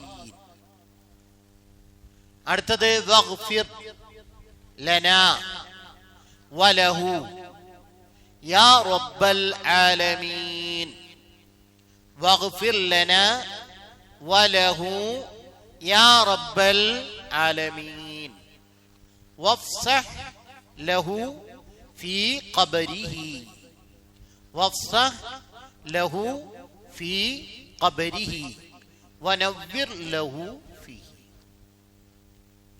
ഇതൊന്നും കൂടി വായിക്കാം. നീ അറിയാത്തവര് ആരും ലജ്ജിക്കാതില്ല. അള്ളാന്റെ ശരീഅത്തിലെ എല്ലാ കാര്യങ്ങളും പരിപൂർണമായി പഠിച്ച ആൾക്കാരുണ്ടാവില്ല. ആ കാര്യം ചിലപ്പോൾ നമ്മളെ ജീവിതത്തിൽ അത് പഠിക്കാനുള്ള അവസരം കിട്ടിയിട്ടുണ്ടാവില്ല. ചിലപ്പോൾ നമ്മളെ ഭാഷാപരമായ കുടുംബപരമായ സാഹചര്യങ്ങളായിരിക്കും. പക്ഷേ നമ്മൾ എല്ലാ കാലത്തും 10, 60, 70 കൊല്ലമൊക്കെ നമ്മൾ ഭൂമി ജീവിച്ചിട്ട് മരിക്കുന്ന നേരത്തും നമ്മൾ നിർബന്ധമായി ചെയ്യേണ്ടുന്ന കർമ്മങ്ങളിലുള്ള ഒരു ചെറിയ പ്രാർത്ഥന പോലും പഠിക്കാത്തവരായി മാറും. അപ്പൊ അത് ഏതെങ്കിലും നിലയ്ക്ക് എന്ത് ചെയ്യണം, നമ്മളത് പഠിക്കണം. അപ്പോ അത് നമ്മൾ വീണ്ടും അതിന് അല്പസമയം നമ്മൾ ഇതിന്റെ ഇടയിൽ ചെലവഴിക്കണം. നമ്മളത് പഠിക്കണം. ഈ പ്രാർത്ഥന ചെല്ലിടും. മയ്യിത്ത് നിസ്കരിക്കാൻ നിൽക്കുമ്പോഴും നമ്മൾ പറയും, പ്രാർത്ഥന അറിയാത്തവര് അല്ലാഹുമ്മ ഗഫിർ ലഹു എന്ന് പറഞ്ഞു. അങ്ങനെയല്ല. നമ്മൾ എത്ര തലമുറകളായി, ഇസ്ലാഹി പ്രസ്ഥാനം തന്നെ 100 കൊല്ലമായി, 100 കൊല്ലം കഴിഞ്ഞു. എന്നിട്ട് ഇപ്പോഴും നമ്മൾ അവിടെയാണ് പ്രാർത്ഥനയുടെ കാര്യത്തിൽ. അങ്ങനെ ആകാൻ പാടില്ലല്ലോ. അപ്പോ തുടക്കം നമുക്ക് സുപരിചിതമായ വാക്കാണ് അല്ലാഹുമ്മ യഗ്ഫിർ. അല്ലാഹുമ്മ മീം കഴിഞ്ഞ ഖായിനാണ്. അല്ലാഹുമ്മ ഗഫിർ ലഹു വർഫ ദറജതഹു ഫിൽ മഹ്ദിയീൻ വഖ്ലുഫുഹു ഫീ അഖ്ബിഹി ഫിൽ ഖാബിരീൻ. ഒന്നുകൂടി വായിക്കാം. അല്ലാഹുമ്മ ഗഫിർ ലഹു വർഫ ദറജതഹു ഫിൽ മഹ്ദിയീൻ വഖ്ലുഫുഹു ഫീ അഖ്ബിഹി ഫിൽ ഖാബിരീൻ വഗ്ഫിർ ലനാ വലഹു യാ റബ്ബൽ ആലമീൻ വഫ്സഹ് ലഹു ഫീ ഖബരിഹി വനവ്വിർ ലഹു ഫീഹി. നമ്മൾ വായിക്കാം. അല്ലാഹുമ്മ ഗഫിർ ലഹു വർഫഅ് ദറജതഹു ഫിൽ മഹ്ദിയീൻ വഖ്ലുഫുഹു ഫീ അഖ്ബിഹി ഫിൽ ഖാബിരീൻ വഗ്ഫിർ ലനാ വലഹു യാ റബ്ബൽ ആലമീൻ വഫ്സഹ് ലഹു ഫീ ഖബരിഹി വനവ്വിർ ലഹു ഫീഹി. ഇത് നമ്മളുടെ ജനാസ നമ്മൾ മരിച്ചു കിടക്കുന്ന നേരത്തെ ഈ വരുന്ന ആൾക്കാര് അള്ളാന്റെ അടുത്ത് ശുപാർശയാണ്. അല്ലാഹുമ്മ ഗഫിർ ലഹു, അള്ളാഹുവേ നീ ഇദ്ദേഹത്തിന് പുറത്തു കൊടുക്കണേ. അവിടെ നമ്മൾ ചിന്തിച്ച ഇത് ശരിയായി, നമുക്ക് ഈ സാധനം കിട്ടണം. എന്നാൽ നമ്മളെ കുറിച്ച് പറയാണ് വർഫഅ് ദറജതഹു ഫിൽ മഹ്ദിയീൻ. സന്മാർഗം പ്രാപിച്ച പ്രവാചകന്മാര്, ശുഹദാക്കള്, സാലിഹീങ്ങള്, അങ്ങനത്തെ ആളുകളുടെ കൂടെ ഇദ്ദേഹത്തിന്റെ സ്ഥാനത്തെ റബ്ബേ നീ ഉയർത്തണേ. ഈ 2 കാര്യം. ഒന്ന്, അദ്ദേഹത്തിന് പുറത്തു കൊടുക്കണേ. വർഫഅ് ദറജതഹു ഫിൽ വഖ്ലുഫുഹു, പകരക്കാരനെ നൽകണം, പ്രതിനിധിയെ നൽകണം. പിന്നാലുള്ള ആള് അഥവാ നാട്ടില് അയാൾ മരിച്ചു പോകുമ്പോ ഉപേക്ഷിച്ചവർ ഫിൽ ഗാബിരീൻ, പിൻഗാമികളിലെ പകരക്കാരനെ നൽകണം. അതിന്റെ ഒരു പ്രാധാന്യം നോക്കി. വാപ്പയാണ് മരിച്ചു, അനാഥരായ കുഞ്ഞുങ്ങളുണ്ട്, അവരെ സംരക്ഷിക്കാനും പരിപാലിക്കാനും പടച്ചോനെ ഒരു പകരം ഒരു പ്രതിനിധി വേണം. ചിലപ്പോൾ ആ വീട്ടിന്റെ സംരക്ഷണവും അതിന്റെ ധനപരമായ കാര്യങ്ങളും കൈകാര്യം ചെയ്തിരുന്ന വീട്ടിലെ മകനായിരിക്കും, ചിലപ്പോൾ ഭർത്താവായിരിക്കും, അല്ലെങ്കിൽ മറ്റു കാര്യങ്ങളെല്ലാം നിർവഹിച്ചിരുന്ന ഭാര്യ ആയിരിക്കും. അത് കൂടുതലുള്ള ആള് നമ്മുടെ അടുത്ത് നിന്ന് പോകുമ്പോഴാണ് എന്ത് ചെയ്യുള്ളൂ, നമ്മുടെ കൂടെ ഉണ്ടായിരുന്ന ഈ സാധനത്തിന്റെ വില നമുക്ക് ശരിക്കും ബോധ്യപ്പെടുന്നത് മക്കളാകട്ടെ, അല്ലെങ്കിൽ മാതാപിതാക്കളാകട്ടെ, ഭാര്യ ഭർത്താക്കന്മാരാകട്ടെ, അതിന്റെ വാല്യൂ അറിയുന്ന ഈ സാധനം പൂർണ്ണമായി നമ്മളടുത്ത് നീങ്ങിപ്പോയി കഴിയുമ്പോഴാണ് അതിന്റെ. അപ്പോ അതിനൊരു പകരം വേണം അവിടെ, അത് തീർക്കേണ്ടത് പടച്ചോനാണ്. അതാണ് അതിലുള്ളത്. മറ്റൊന്ന് വഗ്ഫിർ ലനാ, കൂട്ടത്തിൽ നമുക്കുണ്ട്. വലഹു, ഈ മരിച്ചു കിടക്കുന്ന ഇദ്ദേഹത്തിനും പൊറുക്കണം. യാ റബ്ബൽ ആലമീൻ, അള്ളാന്റെ ഒരു സിഫത്ത് പറഞ്ഞ് അസ്മാഉൽ ഹുസ്ന പറഞ്ഞ് അള്ളാഹിനോട് അത് മുന്നിൽ പ്രാർത്ഥിക്കുകയാണ്. ലോകരക്ഷിതാവായ റബ്ബേ, അതിന്റെ ഇടയിലെ വലില്ലാഹിൽ അസ്മാഉൽ ഹുസ്ന ഫദ്ഉഹും ബിഹാ, അള്ളാഹുവിന് വിശിഷ്ടമായ നാമങ്ങളുണ്ട്, അവ കൊണ്ട് നിങ്ങൾ വിളിക്കണം. അതാണ് ഈ പ്രാർത്ഥനയുടെ പ്രത്യേകത. അപ്പൊ അവിടെ അള്ളാഹുവിന്റെ വിശിഷ്ടമായ നാമത്തെ മുൻനിർത്തി പറയാണ്, എനിക്കും ഞങ്ങൾക്കും വേണം, അദ്ദേഹത്തിനും പുറത്തു കൊടുക്കണം. വഫ്സഹ് ലഹു ഫീ ഖബരി, അദ്ദേഹത്തിന്റെ ഖബറിനെ വിശാലമാക്കണേ. വനവ്വിർ ലഹു ഫീ, അതിൽ വെളിച്ചമുള്ളതാക്കി തീർക്കണമേ. അപ്പൊ വളരെ അർത്ഥവത്തായ ഒരു പ്രാർത്ഥനയാണ് നബി സല്ലല്ലാഹു അലൈഹി വസല്ലമ അവിടെ ചെല്ലാൻ നമ്മളോട് കൽപ്പിച്ചിരിക്കുന്നത്. അല്ലാഹുമ്മ ഗ്ഫിർ ലഹു വർഫ ദറജതഹു ഫിൽ മഹ്ദിയീൻ വഖ്ലഫുഹു ഫീ അഖ്ബിഹി ഫിൽ ഗാബിരീൻ വഗ്ഫിർ ലനാ വലഹു യാ റബ്ബൽ ആലമീൻ വഫ്സഹ് ലഹു ഫീ ഖബരിഹി വനവ്വിർ ലഹു ഫീ. അപ്പൊ നമ്മൾ മുന്നോട്ട് പോവുകയാണ്. ഈ പ്രാർത്ഥന നിങ്ങൾ ഈ സ്ലിപ്പ് നിങ്ങൾ വായിച്ച് പഠിക്കണം. ഇതിന് അല്ലെങ്കിൽ വായിക്കാൻ അറിയുന്ന, നമ്മൾ ചിലപ്പോൾ വീട്ടിൽ കുട്ടികളുണ്ടാവും വായിക്കാൻ അറിയുന്ന, അവരോട് കൂടെ ഇരുന്ന് നമ്മൾ എന്ത് ചെയ്യണം, വായിച്ച് ഈ സാധനം പഠിക്കണം. അല്ലെങ്കിൽ ഇത് കഴിയുന്നതിൻ്റെ ഇടയിൽ നമ്മൾ എന്ത് ചെയ്യണം, അങ്ങനെ അറിയാത്ത ആളുകൾ, ഇത് ചെല്ലാനും വായിക്കാനും പഠിച്ചിട്ടില്ലാത്ത ആളുകളുണ്ടെങ്കിൽ ബാക്കിയുള്ള ആളുകളുടെ കൂടെ ഇരുന്ന് ചിലപ്പോൾ ഇത് വായിക്കാനും പഠിക്കാനും പ്രയാസം ഉണ്ടെങ്കിൽ അവരതിനുള്ളൊരു സംവിധാനം ഇതിൻ്റെ നടത്തിപ്പുകാരുമായി കൂടി ആലോചിച്ച് അതിനൊരു വേറെ സംവിധാനം, എത്രയെങ്കിലും ഒരു സമയം അതിന് കണ്ട് ഈ സാധനം നമ്മൾ വായിച്ച് പഠിച്ച് നമ്മൾ മയ്യത്ത് നമസ്കാരവും ഇതിലേക്ക് പ്രാർത്ഥന. അപ്പോ ഇത് ഒരാളുടെ മകൻ ഒരപകടത്തിൽ മരണപ്പെട്ട് ഹോസ്പിറ്റലിൽ കൊണ്ടുവന്ന് കിടത്തിയിരിക്കുന്നിടത്തുനിന്ന് മരണവാർത്ത അറിഞ്ഞ പിതാവ് ആ ജനാസ സന്ദർശിച്ച് ആ മയ്യത്തിന്റെ കണ്ണടയ്ക്കുന്ന ഒരു വീഡിയോ ആണ്.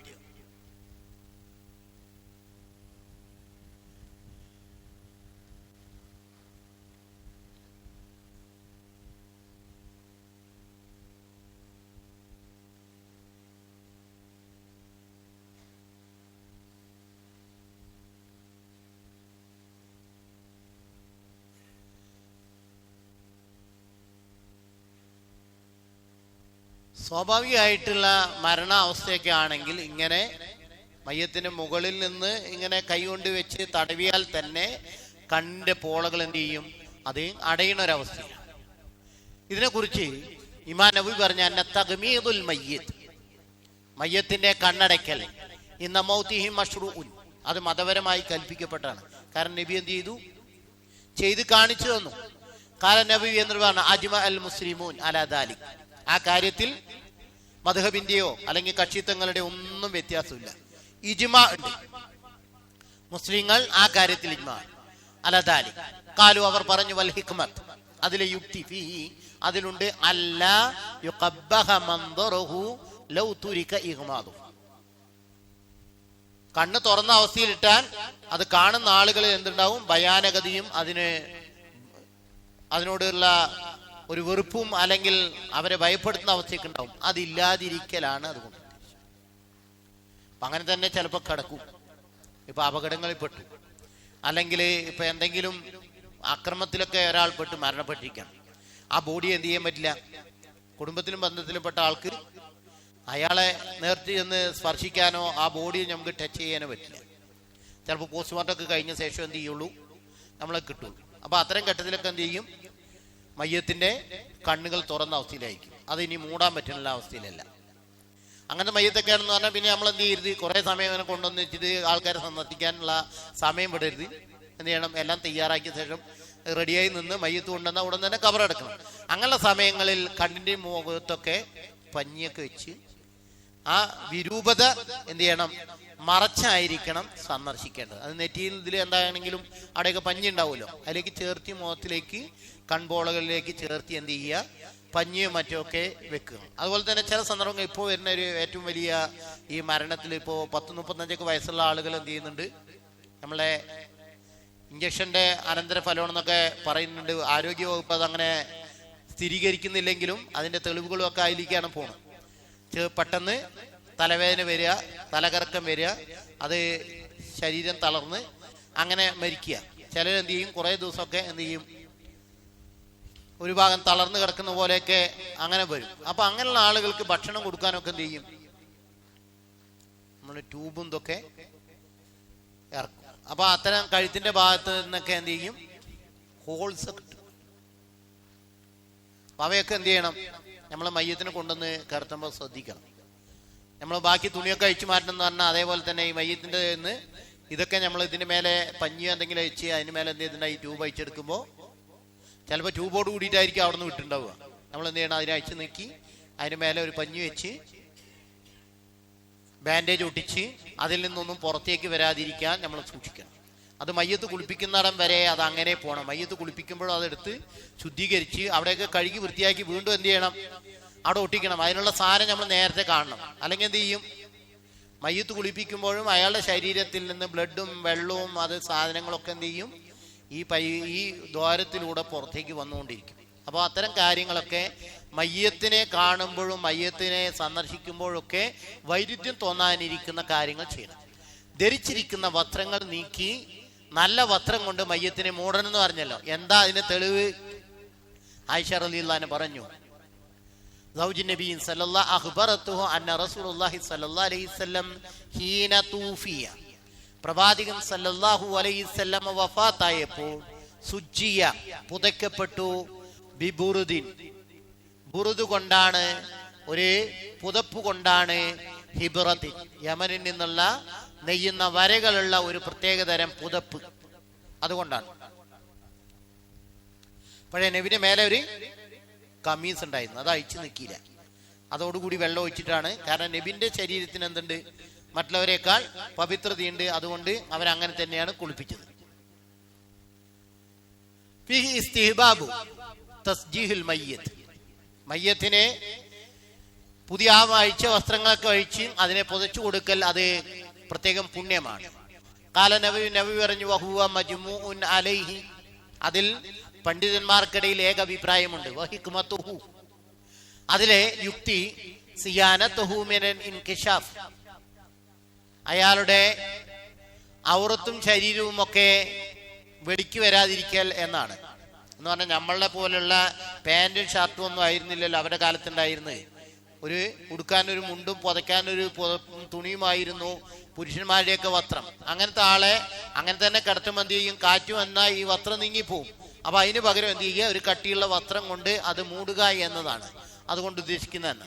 വസിത്രു ഔറത്തുൽ മുതഗയ്യിറത്തുൻ അനിൽ അഈൻ, കാഴ്ചക്കാരുടെ കണ്ണുകളിൽ നിന്ന് അത് ഔറത്തിനെ മറയ്ക്കുക എന്നതാണ് അതിലെ വെളിപ്പെടാതിരിക്കാൻ. കാല അസ്ഹാബു ഷാഫി, ഷാഫി മദ്ഹബിലെ അനുയായികൾ, ഷാഫി മദ്ഹബിന്റെ ആളുകൾ പറഞ്ഞു, വയുലഫു തറഫു സൗബി മുസജ്ജിൻ ബിഹി തഹ്ത റസി, ഈ മയ്യത്തിന്റെ മേലെ ഇടുന്ന വസ്ത്രത്തിന്റെ തല യുലഫു, അത് ചുരുട്ടി വെക്കും, അതിന്റെ തലയുടെ ഭാഗം തഹ്ത റസി, തലന്റെ അടിയിലേക്ക് ഒരു ഭാഗവും, വതറഫുൽ ആഖർ തഹ്ത റിജ്ലൈ, കാലിന്റെ ഭാഗത്തും അടിയിലേക്ക് ചുരുട്ടി വെക്കും.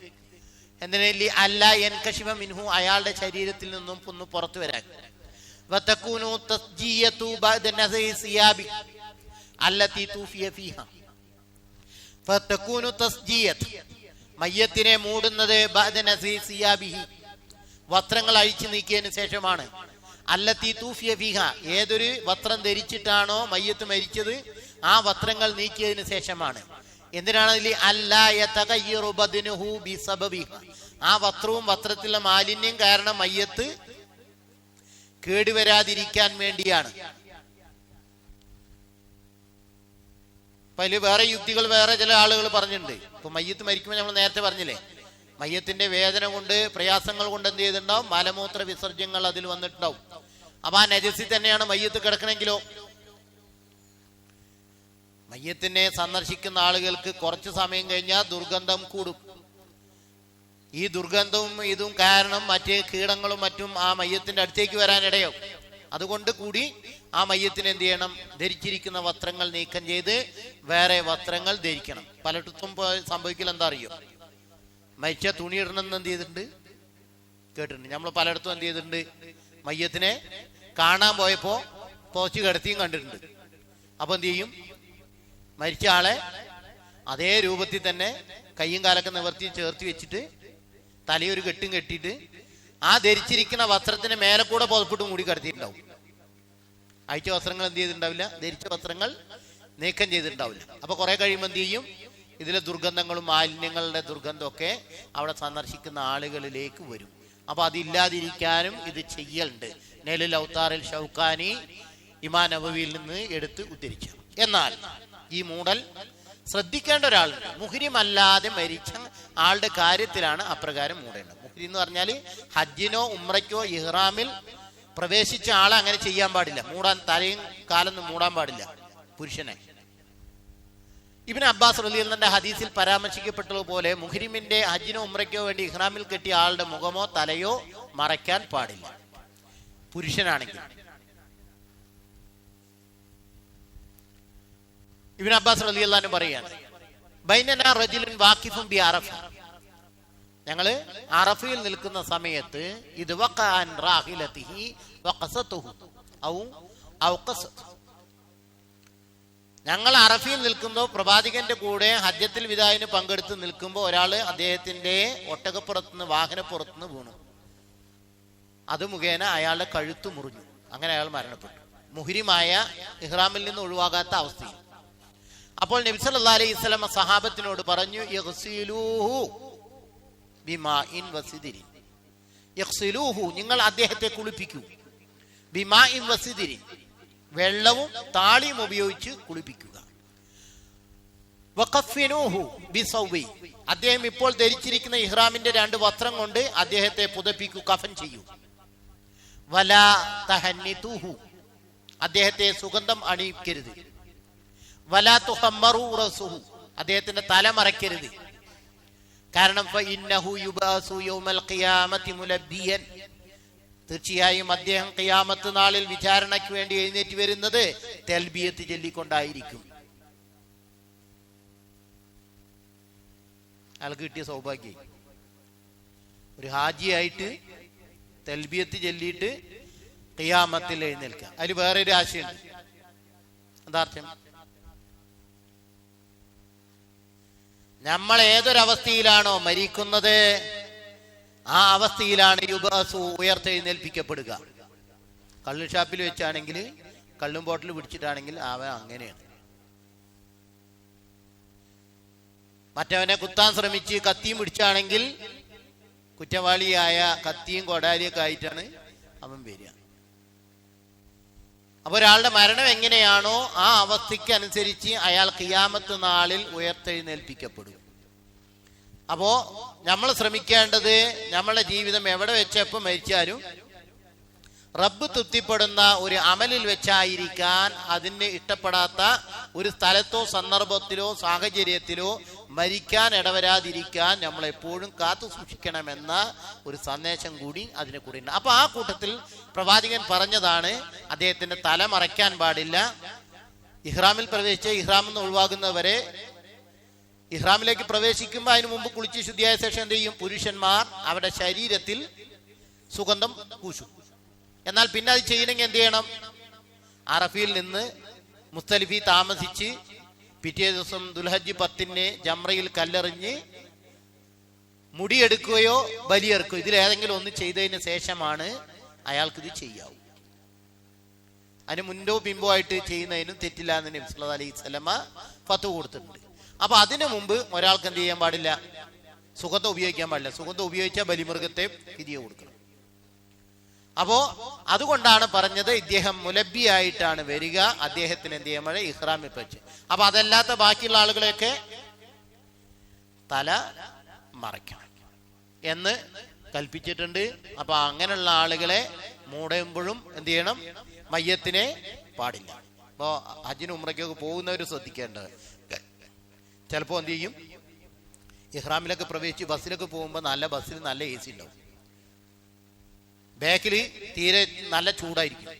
അപ്പൊ അവർ പറയും AC കൂട്ടിന്ന്. അപ്പൊ ഫ്രണ്ട് ഉള്ളവർക്ക് നല്ല തണുപ്പുണ്ടാവും. അപ്പൊ നമുക്ക് ഉറങ്ങാന്ന് പറഞ്ഞാൽ എന്ത് ചെയ്യണം? പുതപ്പുമാണ്. അപ്പൊ എന്ത് ചെയ്യും? നമ്മളെ കയ്യിലുള്ള വസ്ത്രങ്ങളും എന്തോ ഉപയോഗിച്ച്, തോൾമുണ്ടുകളൊക്കെ ഉപയോഗിച്ച് പുരുഷന്മാർ തലയൊക്കെ മൂടി ഉറങ്ങും. അത് ബോധപൂർവം ഒരിക്കലും ചെയ്യാൻ പാടില്ല. അങ്ങനെ സംഭവിക്കാതിരിക്കാൻ അതിനെ നമ്മൾ എന്ത് ചെയ്യണം? നമ്മൾ അറിയാതെ ചെയ്തു പോകാതിരിക്കാൻ അവയെ ബന്ധിച്ച് വെക്കണം. മറ്റൊന്ന്, വയറ്റിന്റെ മുകളിൽ അല്പം ഭാരമുള്ള വല്ല വസ്തുവും വെക്കുക.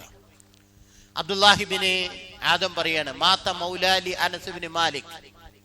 അനസുബിൻ മാലിക് റളിയല്ലാഹു അൻഹുവിന്റെ കീഴിലുള്ള അദ്ദേഹത്തിന്റെ സംരക്ഷണത്തിലുള്ള ഒരാൾ മരിച്ചു. ഇന്ദ മഗീബി ശംസ്, സൂര്യൻ അസ്തമിച്ചു കൊണ്ടിരിക്കുമ്പോഴാണ് മരിച്ചത്. അതാണ് അതിന്റെ ആവശ്യം. അല്ലെങ്കിൽ എന്ത് ചെയ്യും? സഹാബത്തിന്റെ കാലത്ത് നബിനെ പോലും കാത്തില്ല, അവരും കൊണ്ടേ കബറടക്കും. പക്ഷേ മഗീബ് ഷംസ്, സൂര്യൻ അസ്തമിച്ചു കൊണ്ടിരിക്കുന്ന സമയമായതുകൊണ്ട് കബർ ഒഴിക്കണം. അങ്ങനത്തെ കാര്യങ്ങൾക്കൊക്കെ പ്രയാസമായി. പിറ്റേ ദിവസമേ മയ്യത്ത് എന്ത് ചെയ്യുള്ളൂ? കബറടക്കാൻ കഴിയുള്ളൂ എന്ന സാഹചര്യം വന്നപ്പോൾ ഫഖാല അനസ്, അനസ് പറഞ്ഞു, സനഉ അലാ ബത്നിഹി ഹദീദ, അവന്റെ വയറ്റിന്റെ മേലെ ഇരുമ്പിന്റെ എന്തെങ്കിലും ഒരു സാധനം വെക്കുക. മയ്യത്തിന്റെ വയറ്റിന്റെ മുകളിൽ ഇരുമ്പിന്റെ എന്തെങ്കിലും സാധനം വെക്കാൻ വേണ്ടി പറഞ്ഞു. സഹിയായ നിലക്ക് ഇമാം ബൈഹഖി അദ്ദേഹത്തിന്റെ സുനനുൽ കുബ്രയിൽ ഉദ്ധരിച്ച ഒരു അസറാണ്. ഇതിന് ഹദീസ് എന്ന് പറയില്ല, കാരണം ഇതിന് നബിയായിട്ട് ബന്ധമില്ല, സഹാബിയായിട്ടാണ് അതിന് ബന്ധം. അപ്പോൾ അത്തരം വാക്കുകളെ നമ്മൾ അസർ എന്നാണ് അറിയുക. അനസ് റളിയല്ലാഹുവിന്റെ ഈ അസറിനെ അടിസ്ഥാനമാക്കി കർമ്മശാസ്ത്ര പണ്ഡിതന്മാർ ഇത് നിർവഹിച്ചിട്ടുണ്ട്. മറ്റൊന്ന്, ഷാബി അന്നഹു സുഇല, താബി പണ്ഡിതനായ ഷാബി ഇമാമിനോട് ചോദിച്ചു, സുഇല അനി സൈഫി, ഇങ്ങനെ മരിച്ച ആളിന്റെ വയറ്റിന്റെ മേലേക്ക് എന്തെങ്കിലുമൊക്കെ വെയിറ്റ് വെക്കുന്നതിന് പകരം അന്ന് അവർ വാള് വെച്ചിരുന്നു. യൂദഉ അലാ ബത്നി മയ്യിത്ത്, മയ്യത്തിന്റെ വയറ്റിന്റെ മേലെ വാള് വെക്കുന്നതിന്. അപ്പൊ അദ്ദേഹം പറഞ്ഞു, ഇന്നമാ യൂദഉ ദാലിക, നിശ്ചയമായും അത് വെക്കുന്നത് മഖാഫതൻ, ഭയപ്പെട്ടുകൊണ്ടാണ്, അൻ യൻതഫിഖ, വയറ് ചീർത്ത് ഉയർന്നു വരുന്നതിനെ ഭയന്നുകൊണ്ട് ചെയ്യുന്നതാണ്. ഖാല ഷാഫി റഹ്മഹുല്ലാഹ്, ഇമാം ഷാഫി പറഞ്ഞു, വയദഅമു ബഅദ അഹ്ലിൽ ഇൽം, പണ്ഡിതന്മാർ അഭിപ്രായപ്പെട്ടുണ്ട്, തജ്രിബത്തി, പ്രായോഗിക പരിജ്ഞാനമുള്ളവരായിട്ടുള്ള ആളുകൾ പറഞ്ഞു, അന്നഹു യുസ്റഉ ഇന്തിഫാഹുഹു അലാ വതാഹ്, വയറ്റിന്റെ ആമാശയം ഉൾക്കൊള്ളുന്ന കുടൽ ഭാഗങ്ങൾ എന്ത് ചെയ്യും? ഏറ്റവും പെട്ടെന്ന് കേടുവരുന്നതാണ്, ഇന്തിഫാഹ് വരുന്നതാണ്, അത് ചീർണിച്ച് ഉയർന്നു വരുന്നതാണെന്ന് പറഞ്ഞിട്ടുണ്ട്. അതുകൊണ്ട് ഇമാം ഷാഫിയുടെ അഭിപ്രായം അത്തരം സാധനം വെക്കാം. ഇനി ഒരാൾ പെട്ടെന്ന് മയ്യത്ത് കവറടക്കാൻ കൊണ്ടുപോകണു, അതിൻ്റെ ഒന്നും പ്രശ്നം വരുന്നില്ലെങ്കിൽ അത് വെച്ചില്ല എന്ന് പറഞ്ഞാൽ അതൊരു സുന്നത്തായ ഒരു കർമ്മമൊന്നും അല്ല. അത് ഷാബിയിൽ നിന്ന് കാണാം. ഇത് അഖാമുൽ ജനായിസിൽ മുസന്നഫ് ഇബ്നു അബീ ഷൈബിയിലും ഇത്തരം കാര്യങ്ങൾ കാണാം. ഉയരമായുള്ള കട്ടിലോ ബെഞ്ചിലോ കിടത്തുക എന്നതിനുള്ള തെളിവ് അൻ അബ്ദുല്ലാഹി ഇബ്നു അബ്ബാസ് റളിയല്ലാഹു അൻഹു പറയാണ്, ഖാല ലമ്മാ ഫുരിഗ മിൻ ജിഹാസി റസൂലില്ലാഹി സ്വല്ലല്ലാഹു അലൈഹി വസല്ലം, നബി സല്ലല്ലാഹു അലൈഹി വസല്ലമയുടെ ജനാസ, അത് അതിന്റെ ഒരുക്കങ്ങൾ പൂർത്തിയായപ്പോൾ യൗമുസ് സലാസ, അത് യൗമുസ് സലാസിലാണ്. യൗമുൽ അഹദ് ഞായറാഴ്ച, യൗമുൽ ഇസ്ലൈൻ തിങ്കളാഴ്ച, യൗമുസ് സലാസ മനസ്സിലായോ? ചൊവ്വാഴ്ച. അപ്പോ ഊദി ആല ശരീരി, മയ്യത്ത് പിറ്റേ ദിവസം എടുക്കുന്നുള്ളൂ പ്രവാചകന്റെ. കാരണം സഹാബത്ത് പല രാജ്യത്തു നിന്ന് പല ഭാഗത്തു നിന്നും വന്നതുകൊണ്ട് വന്നവർ സഫായി ഉള്ള ആളുകളെ ഇമാമാക്കി നിന്ന് അവിടെ നിന്ന് എന്ത് ചെയ്യണം? മയ്യത്തിന് നിസ്കരിച്ച് പോവുകയാണ്. അപ്പോ അതുകൊണ്ട് ആ മയ്യത്തിനെ ഊദി അല ശരീരി ബൈത്തി, പ്രവാചകൻ സല്ലല്ലാഹു അലൈഹി വസല്ലമയുടെ ആയിഷ റളിയല്ലാഹു അൻഹയുടെ വീട്ടിൽ ശരീരിലാണ് കിടത്തിയത്. അവൻ നബിന്റെ അതിന് മുമ്പുണ്ടായിരുന്ന ശരീരം ഉണ്ടായിരുന്നോ? നബിന്റെ വീട്ടില് കട്ടില് ഇല്ല. നബി നിലത്താ കിടന്നിരുന്നത്. ഈത്തപ്പനയുടെ പട്ടയുടെ ഈർക്കൽ നീക്കം ചെയ്യാത്തത് കൊണ്ട് ഉമർ റളിയല്ലാഹു അൻഹു കണ്ടിട്ട് വേദന തോന്നിയിരുന്നു. അതിന്റെ അടയാളങ്ങൾ പ്രവാചകന്റെ ശരീരത്തിൽ ഈർക്കൽ പതിഞ്ഞിരുന്നു. നിലത്ത് മണൽ, അതിന് മേലെ ഈ പട്ട, മുകളില് മേൽക്കൂര ഈത്തപ്പനയുടെ പട്ട, ഒരു ഭാഗം ഇഷ്ടിക, ബാക്കി ഭാഗങ്ങളൊക്കെ തുണി കൊണ്ട് മറച്ച വീട്. എന്നിട്ടാ പറഞ്ഞ്, ഇതിനേക്കാൾ വലിയ സൗകര്യങ്ങൾ വേണമെങ്കിൽ നിങ്ങൾ നബിനെ മേടിച്ചിട്ട് പോയിക്കളും, വേറെ അതിനേക്കാൾ ഹൈറായ ആൾക്കാരനെ പ്രവാചക പത്നിക്കന്മാരായിട്ട് അദ്ദേഹത്തിന് കൊടുക്കുമെന്ന് പറഞ്ഞ് ഈ സൗകര്യം കൊടുത്തിട്ട് മനസ്സിലായ മുതിർന്ന ആളുകൾ, സഹാബി വര്യന്മാർ, താബികളിൽപ്പെട്ട ആളുകളൊക്കെ തള്ളവരലിൽ ഊന്നി നിന്നാൽ മേൽക്കൂരിയിൽ കൈകൊണ്ട് സ്പർശിക്കാൻ പറ്റും. അത്രേ അതിന് വയറുണ്ടായിരുന്നു. അതിലാണ് നമ്മളുടെ ലോകത്തിലെ ഏറ്റവും ശ്രേഷ്ഠനായ മുത്തഖികളായിട്ടുള്ള പ്രവാചകൻ സല്ലല്ലാഹു അലൈഹി വസല്ലമയും ഉമ്മഹാത്തുൽ മുഅ്മിനീങ്ങളും ജീവിച്ച്, അവരതിൽ ജീവിച്ച് സ്വർഗത്തിന്റെ അഖിലികാരായി. നമ്മൾ വലിയ കെട്ടിടവും സിമെന്റും മൊസൈക്കും ഇതൊക്കെ ഇത് ടൈൽസൊക്കെ ആക്കാൻ വേണ്ടി ദുനിയാവുമേ കെട്ടിമറിഞ്ഞ് ആഖിറത്തിന്റെ കാര്യങ്ങളൊക്കെ അസദ്ധമായി ജീവിച്ചു കൊണ്ടിരിക്കുന്നു എന്നുള്ളതാണ്. ഇതും സുനനുൽ കുബ്രയിൽ സഹിഹായ നിലയ്ക്ക് ഉദ്ധരിക്കപ്പെട്ട ഹദീസ്. മരണം ഉറപ്പായാൽ മരണാനന്തര കർമ്മങ്ങൾ പെട്ടെന്ന് ചെയ്യണം എന്നതിന് എന്താ തെളിവ്? അബൂ ഹുറൈറ റളിയല്ലാഹു അൻഹുവിന്റെ ഈ ഹദീസാണ്. നബി സല്ലല്ലാഹു അലൈഹി വസല്ലം പറഞ്ഞു, അസ്രിഊ ബിൽ ജനാസ, നിങ്ങൾ ജനാസയുമായി ധൃതി കാണിക്കണം, പെട്ടെന്നാക്കണം. അപ്പൊ അതുമായി ബന്ധപ്പെട്ട കാര്യങ്ങൾ ധൃതിയിൽ ചെയ്യണം എന്നതാണ്. ഇത് എത്ര വേണമെങ്കിൽ അങ്ങോട്ട് പോവാം ഇങ്ങോട്ട് പോവാം. അവർക്ക് ബെല്ലടിക്കുമ്പോൾ നമുക്ക് എവിടെ വേണമെങ്കിൽ നിർത്താം. അങ്ങനെയാണ് ഇതിന്റെ പരിപാടി. മറ്റൊന്ന്, മരിച്ച നാട്ടിൽ തന്നെ മറവ് ചെയ്യുക. നമ്മൾ ഗൾഫിലൊക്കെ മരിച്ചാളിന് എന്ത് ചെയ്യും? നമ്മള് 2-3 ആളുടെ ടിക്കറ്റൊക്കെ കൊടുത്തിട്ട് ആ മയ്യത്തിനെ പെട്ടിയിലാക്കി ഇങ്ങോട്ട് കൊണ്ടുവരും. അതിന്റെ പ്രയാസങ്ങൾ അതുമായി ബന്ധപ്പെട്ട ആളുകൾക്ക് അറിയൂ. ആ മയ്യത്തിനെ എന്ത് ചെയ്യും? മരിച്ചു എന്ന് ഉറപ്പായ ഒരു വിദേശിയായ ഒരാള് അവിടെ ഗൾഫ് രാജ്യങ്ങളിൽ മരിച്ചു എന്ന് ഉറപ്പായാൽ അയാളുടെ പാസ്പോർട്ടും മറ്റൊക്കെ ഓഫീസിൽ രേഖപ്പെടുത്തി ഇയാളുടെ മരണം സ്ഥിരപ്പെടുത്തി അതിനെ കൊണ്ടുപോയിട്ട് ഫ്രീസറിലേക്ക് കയറ്റും. 2 ദിവസം കഴിഞ്ഞ് അയാളെ അത്രയും പരിചയം അയാളെ കൂടെ കിടന്ന ഒരാൾക്ക് പോയി നോക്കിയാൽ പോലും അയാളുടെ മുഖവും ശരീരം കണ്ടിട്ട് അയാളാണെന്ന് തിരിച്ചറിയില്ല. കാരണം അത്രയും ഫ്രീസായിട്ട് ഉണക്കമീൻ കിടക്കുന്ന പോലെ ഉണ്ടാവും, ശരീരം അത്രയും ഇതായിട്ടുണ്ടാവും. എന്നിട്ട് അയാൾ അങ്ങോട്ട് കൊണ്ടുവരണം. അതിനെന്ത് വേണം? നാട്ടിൽ നിന്ന് ഭാര്യ, കുടുംബം എന്നവരുടെ കത്ത് വേണം. ഇയാളെ നാട്ടിലേക്ക് അയക്കുമ്പോൾ എയർപോർട്ടിൽ ഞങ്ങളെ സ്വീകരിക്കാൻ തയ്യാറാണെന്ന് പറഞ്ഞ് എംബസിക്ക് കത്ത് കൊടുക്കണം. എംബസി അത് അറ്റസ്റ്റ് ചെയ്ത് സൗദി ഇതില് അല്ലെങ്കിൽ ഏതാ രാജ്യമാണോ അയാളുടെ കൗൺസിലേറ്റിൽ കൊണ്ടുപോയി കൊടുക്കണം. എന്നിട്ട് ഇതൊക്കെ ആയിട്ട് എന്ത് ചെയ്യണം? ഈ ഇത് നിൽക്കുന്ന മോർച്ചറിയുള്ള ഹോസ്പിറ്റലിലും അതുമായി ബന്ധപ്പെട്ട സ്ഥലത്ത് അവിടെ പോകണം. എന്നിട്ട് അവിടെ കുറേ പേപ്പർ വർക്കുകളുണ്ട്, അത് ചെയ്യണം. എന്നിട്ട് ഇയാളുടെ ശരീരത്തിലേക്ക്, ഈ മയ്യത്തിലേക്ക് എന്ത് ചെയ്യും? പല രാസവസ്തുക്കളും കുത്തിക്കയറ്റും. അങ്ങനത്തെ പല പരിപാടികൾ ചെയ്ത് അതിനെ പെട്ടിയടിച്ച് അതിന്റെ ചെലവ് നമ്മൾ കൊടുക്കണം. അയാളുടെ അടുത്ത് ചിലപ്പോൾ ഉണ്ടാവില്ല, നാട്ടുകാർ പിരിച്ച് ഇയാൾക്ക് എന്ത് ചെയ്യണം? ഒന്നുകിൽ സ്പോൺസർ കൊടുക്കണം, അല്ലെങ്കിൽ നാട്ടുകാർ ആരെങ്കിലും അവിടെ ഉണ്ടെങ്കിൽ അവർ തയ്യാറാക്കി എന്നിട്ട് അതിലുള്ള രാസവസ്തുക്കൾ നിറച്ച് ഈ സാധനത്തെ കൊണ്ടുവരിക.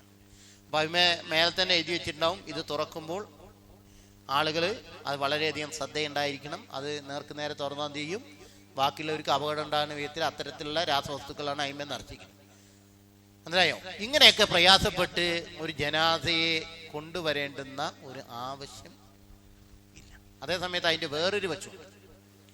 ഒരു ഭാര്യയ്ക്ക് എൻ്റെ ഭർത്താവ് അവിടെ വെച്ച് മരിച്ചു എന്ന് ഒരു ദൃഢബോധം വരിക, ആ ജനാസ കാണുമ്പോൾ എൻ്റെ മോൻ മരിച്ചു എന്ന് പറയും. അതിന് ഇപ്പോൾ ആധുനികമായിട്ടുള്ള സംവിധാനങ്ങളും അതൊക്കെ ഉണ്ടല്ലോ. അതൊക്കെ ഉപയോഗിച്ച് ആ ജനാസ കാണാനും കാണിക്കാനും ഒക്കെ ഉള്ള ഒരു സൗകര്യം ഒരുക്കുകയാണെങ്കിൽ ഇത്തരം പ്രയാസങ്ങളിൽ നിന്നൊക്കെ നീങ്ങാം. കാരണം ഇത് ഇങ്ങനെ കൊണ്ടുപോകുന്നതിനെ അബൂ ഹുറൈറയുടെ ഹദീസ് പരാമർശിക്കപ്പെട്ട ജനാസയെ ദ്വിതിയിൽ അടക്കം ചെയ്യുക എന്ന കൽപ്പനയ്ക്കെതിരാണ്.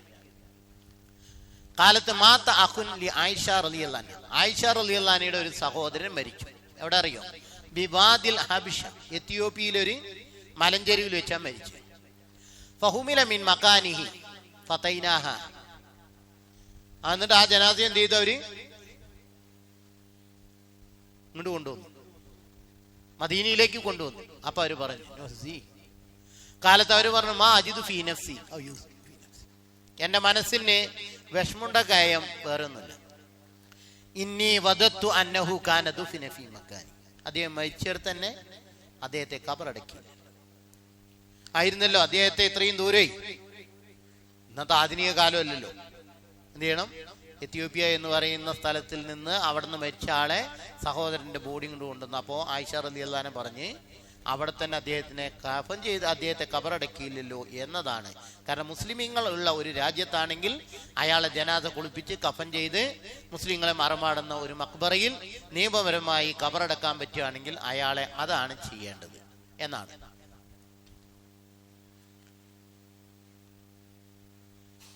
അതിന് വേറെ ഒരു തെളിവ് എന്തായിരുന്നു? പണ്ഡിതന്മാർ നമുക്ക് ഇവിടെ നിർത്താം എന്നുള്ളതാണ് എല്ലാവരുടെയും മുഖഭാവത്തിന് ഞാൻ വായിച്ചെടുത്തില്ല.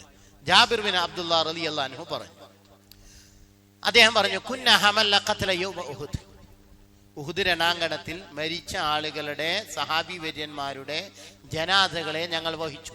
എന്തിനാണെന്നോ? ലിനദിഫിനഹു, അവരെ നാട്ടിൽ കൊണ്ടുപോയിട്ട് മദീനയിൽ കൊണ്ടുപോയി, ഉഹുദിൽ നിന്ന് കൊണ്ടുപോയി അവരുടെ താമസ സ്ഥലങ്ങളിൽ കൊണ്ടുപോയി അവിടെ ഖബർസ്ഥാനിൽ കൊണ്ടുപോയി ഖബറെടുക്കാൻ വേണ്ടി. ഫജാ മുനാദി നബി സല്ലല്ലാഹു അലൈഹി വസല്ലം, അപ്പോൾ നബി അയച്ച വിളിച്ചു പറയുന്ന ആൾ വന്നിട്ട് പറഞ്ഞു, ഫഖാല, എന്നിട്ട് അയാൾ പറഞ്ഞു, ഇന്ന റസൂലുള്ളാഹി സ്വല്ലല്ലാഹു അലൈഹി വസല്ലം, തീർച്ചയായും നബി സല്ലല്ലാഹു അലൈഹി വസല്ലം യഅ്മുറുക്കും, നിങ്ങളോട് കൽപ്പിച്ചിരിക്കുന്നു. എന്താ കൽപ്പിച്ച്? അൻ തദ്ഫിനുൽ ഖത്ല, ഈ ഉഹുദിന്റെ രണാങ്കണത്തിൽ മരിച്ച ആളുകളെ ഖബറടക്കാൻ. തദ്ഫിനു, ഖബറടക്കണം, ഫി മലാജിഹിം, അവരെവിടെയാണോ മരിച്ചു വീണ് കിടന്ന് അതേ സ്ഥലത്ത് തന്നെ അവരെ ഖബറടക്കാൻ കൽപ്പിച്ചു. ഫറദദിനാഹു, ചുമന്നു കൊണ്ടുപോയി ഉഹുദിൽ നിന്ന് പുറത്തേക്ക്, ആ കോമ്പൗണ്ടിൽ നിന്ന് പുറത്തു കൊണ്ടുപോയി അവർ നബിയുടെ കൽപ്പന കേട്ട് വീണ്ടും അതിനെ തിരിച്ചു കൊണ്ടുവന്ന് അവിടെ തന്നെയാണ് ഖബറടക്കുക. അപ്പൊ മരിച്ചവരെ മരിച്ചിടത്ത് തന്നെ ഖബറടക്കാൻ പ്രവാചകന്റെ ഈ കൽപ്പനയിൽ സന്ദേശവും കൽപ്പനയും ഉണ്ട് എന്നാണ് പണ്ഡിതന്മാർ മനസ്സിലാക്കിയത്. ഇതുകൂടി പറഞ്ഞ അവസാനം ഇമാം നവവി അദ്ദേഹത്തിന്റെ അദ്കാറിൽ പറഞ്ഞു, ഇദാ ഔസാ ബി അൻ യുനക്കില ഇല ബലദില്ലാഹ്, ഒരാൾ വസിയത്ത് ചെയ്തു, ഞാൻ മരിച്ച ഇന്ന നാട്ടിൽ കൊണ്ടുപോയിട്ട് എന്നെ ഖബറടക്കണം എന്ന് പറഞ്ഞ ഒരാൾ വസിയത്ത് ചെയ്തിട്ടുണ്ടെങ്കിൽ, ലാ തനഫദു വസിയത്തുഹു, അദ്ദേഹത്തിന്റെ വസിയത്തിനെ പ്രായോഗിക തലത്തിൽ കൊണ്ടുവരേണ്ടതില്ല, കൊണ്ടുവരികയില്ല. കാരണം ഫഇന്നക ലഹറാമുൻ അലാ മദ്ഹബി സ്വഹീഹിൽ മുഖ്താർ, തെരഞ്ഞെടുക്കപ്പെട്ട ഏറ്റവും സഹിയായിട്ടുള്ള അഭിപ്രായം, മദ്ഹബിയായിട്ടുള്ള അഭിപ്രായം, അത് ഹറാമാണ്. മരിച്ചിടത്ത് നിന്ന് വേറൊരു നാട്ടിലേക്ക് മയ്യത്തിനെ കൊണ്ടുപോകൽ ഹറാമാണ്. അല്ലദീ ഖാലൽ അഖ്, അതാണ് ബഹുഭൂരിപക്ഷം പണ്ഡിതന്മാരും അഭിപ്രായം. വസറഹ ബിഹിൽ മുഹഖ്ഖിഖൂൻ, അഗാധ പാണ്ഡിത്യമുള്ള ആളുകൾ തെളിവുകളും പ്രമാണവും വെച്ച് അത് സുവ്യക്തമാക്കുകയും ചെയ്യുന്നു. വഖീല, ചില ആൾക്കാർ മക്റൂഹുൻ, ഹറാമ് എന്ന സ്ഥാനത്ത് മക്റൂഹ് പറഞ്ഞിട്ടുണ്ട്. പക്ഷേ ഈ മക്റൂഹും ഹറാമും തമ്മിൽ എന്താ അറിയോ? ഇപ്പോ ഹനഫി മദ്ഹബിലെ മക്റൂഹ് എന്ന് പറഞ്ഞാൽ ഹറാമിന്റെ പരിധിയിലാണ്. എന്നാൽ ഷാഫിയാക്കൾക്ക് മക്റൂഹ് എന്ന് പറഞ്ഞാല് അത്ര ഗൗരവമല്ല. അത് ചില ഈ കർമ്മശാസ്ത്ര വീക്ഷണം അനുസരിച്ചുള്ള വ്യത്യാസങ്ങളാണ്. ഇപ്പോ സുബിയുടെ സുന്നത്ത് ഷാഫിയാക്കൾക്ക് സുന്നത്താണ്, ഹനഫി മദ്ഹബിൽ നഫ്ലാണ്. നഫ്ൽ എന്ന് പറഞ്ഞാൽ എന്താണ്? ഫർലിനെ പോലെ സ്ഥാനത്ത്. അതുകൊണ്ട് ഹനഫി മദ്ഹബുകാർ സുബി ജമാഅത്ത് പള്ളി നടക്കുകയാണെങ്കിലും അവരെന്ത് ചെയ്യും? സുബിന്റെ സുന്നത്ത് പിന്നാലെ നിന്ന് നിസ്കരിക്കും. പക്ഷെ അങ്ങനെ ചെയ്യാൻ പാടില്ല. അവർ പിന്നെ എന്ത് ചെയ്യാം? നിസ്കാരം പൂർത്തിയായാലും ആ സുന്നത്ത് സ്ഥിരമായി നിസ്കരിക്കുന്ന ആൾക്ക് പിന്നെ നിസ്കരിക്കാം. നബി അങ്ങനെ നമസ്കരിച്ചിട്ടുണ്ട്. പക്ഷേ അത് അവരങ്ങനെ ചെയ്യുന്നതിന്റെ കാരണം അതാണ്. രാത്രിയിലെ തഹജ്ജുദ് നിസ്കാരവും സുബിയുടെ സുന്നത്തും ഹനഫി മദ്ഹബ് അനുസരിച്ച് നഫ്ലാണത്. നഫ്ൽ എന്ന് പറഞ്ഞാൽ അവർക്ക് ഫർലിന്റെ സ്ഥാനത്ത് വരുന്നതാണ്. അപ്പൊ ഈ കർമ്മശാസ്ത്ര നിദാന ശാസ്ത്രങ്ങൾക്ക് അനുസരിച്ചാണ്. അപ്പൊ അവര് മക്റൂഹ് എന്ന് പറഞ്ഞാൽ അതിന്റെ അർത്ഥം എന്താണ്? നേരത്തെ ഷാഫി മദ്ഹബിലെ ഹറാമ് തന്നെയാണ്. അപ്പോ നിഷിദ്ധമാണ് എന്നാണ്. അപ്പൊ അതുകൊണ്ട് അത്തരം സാഹചര്യങ്ങൾ വരുന്നിടത്ത് അത്തരം ഹുക്മിനെയാണ് നമ്മൾ സ്വീകരിക്കേണ്ടത് എന്നതാണ് ഇതിൽ പറയാനുള്ളത്. അപ്പൊ ഈ ക്ലാസ് നമ്മൾ ഇപ്പൊ ഇവിടെ നിന്ന് നമുക്കിവിടെ അവസാനിപ്പിക്കാം ഇൻഷാ അല്ലാഹ്.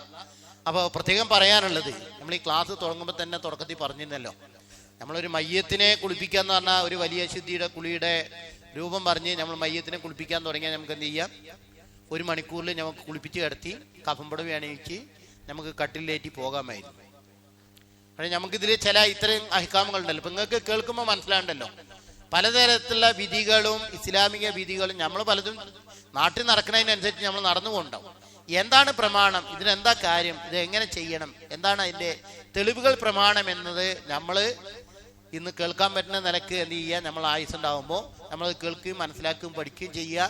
അതിനെ നമ്മൾ അടുത്ത തലമുറയിലേക്ക് നമ്മളിലൂടെ ചിലപ്പോൾ എന്ത് ചെയ്യും, കൈമാറ്റം ചെയ്യാൻ നമുക്ക് കഴിയും. അപ്പോൾ അതിനുള്ള അവസരവും സന്ദർഭവും ഉപയോഗിക്കണം.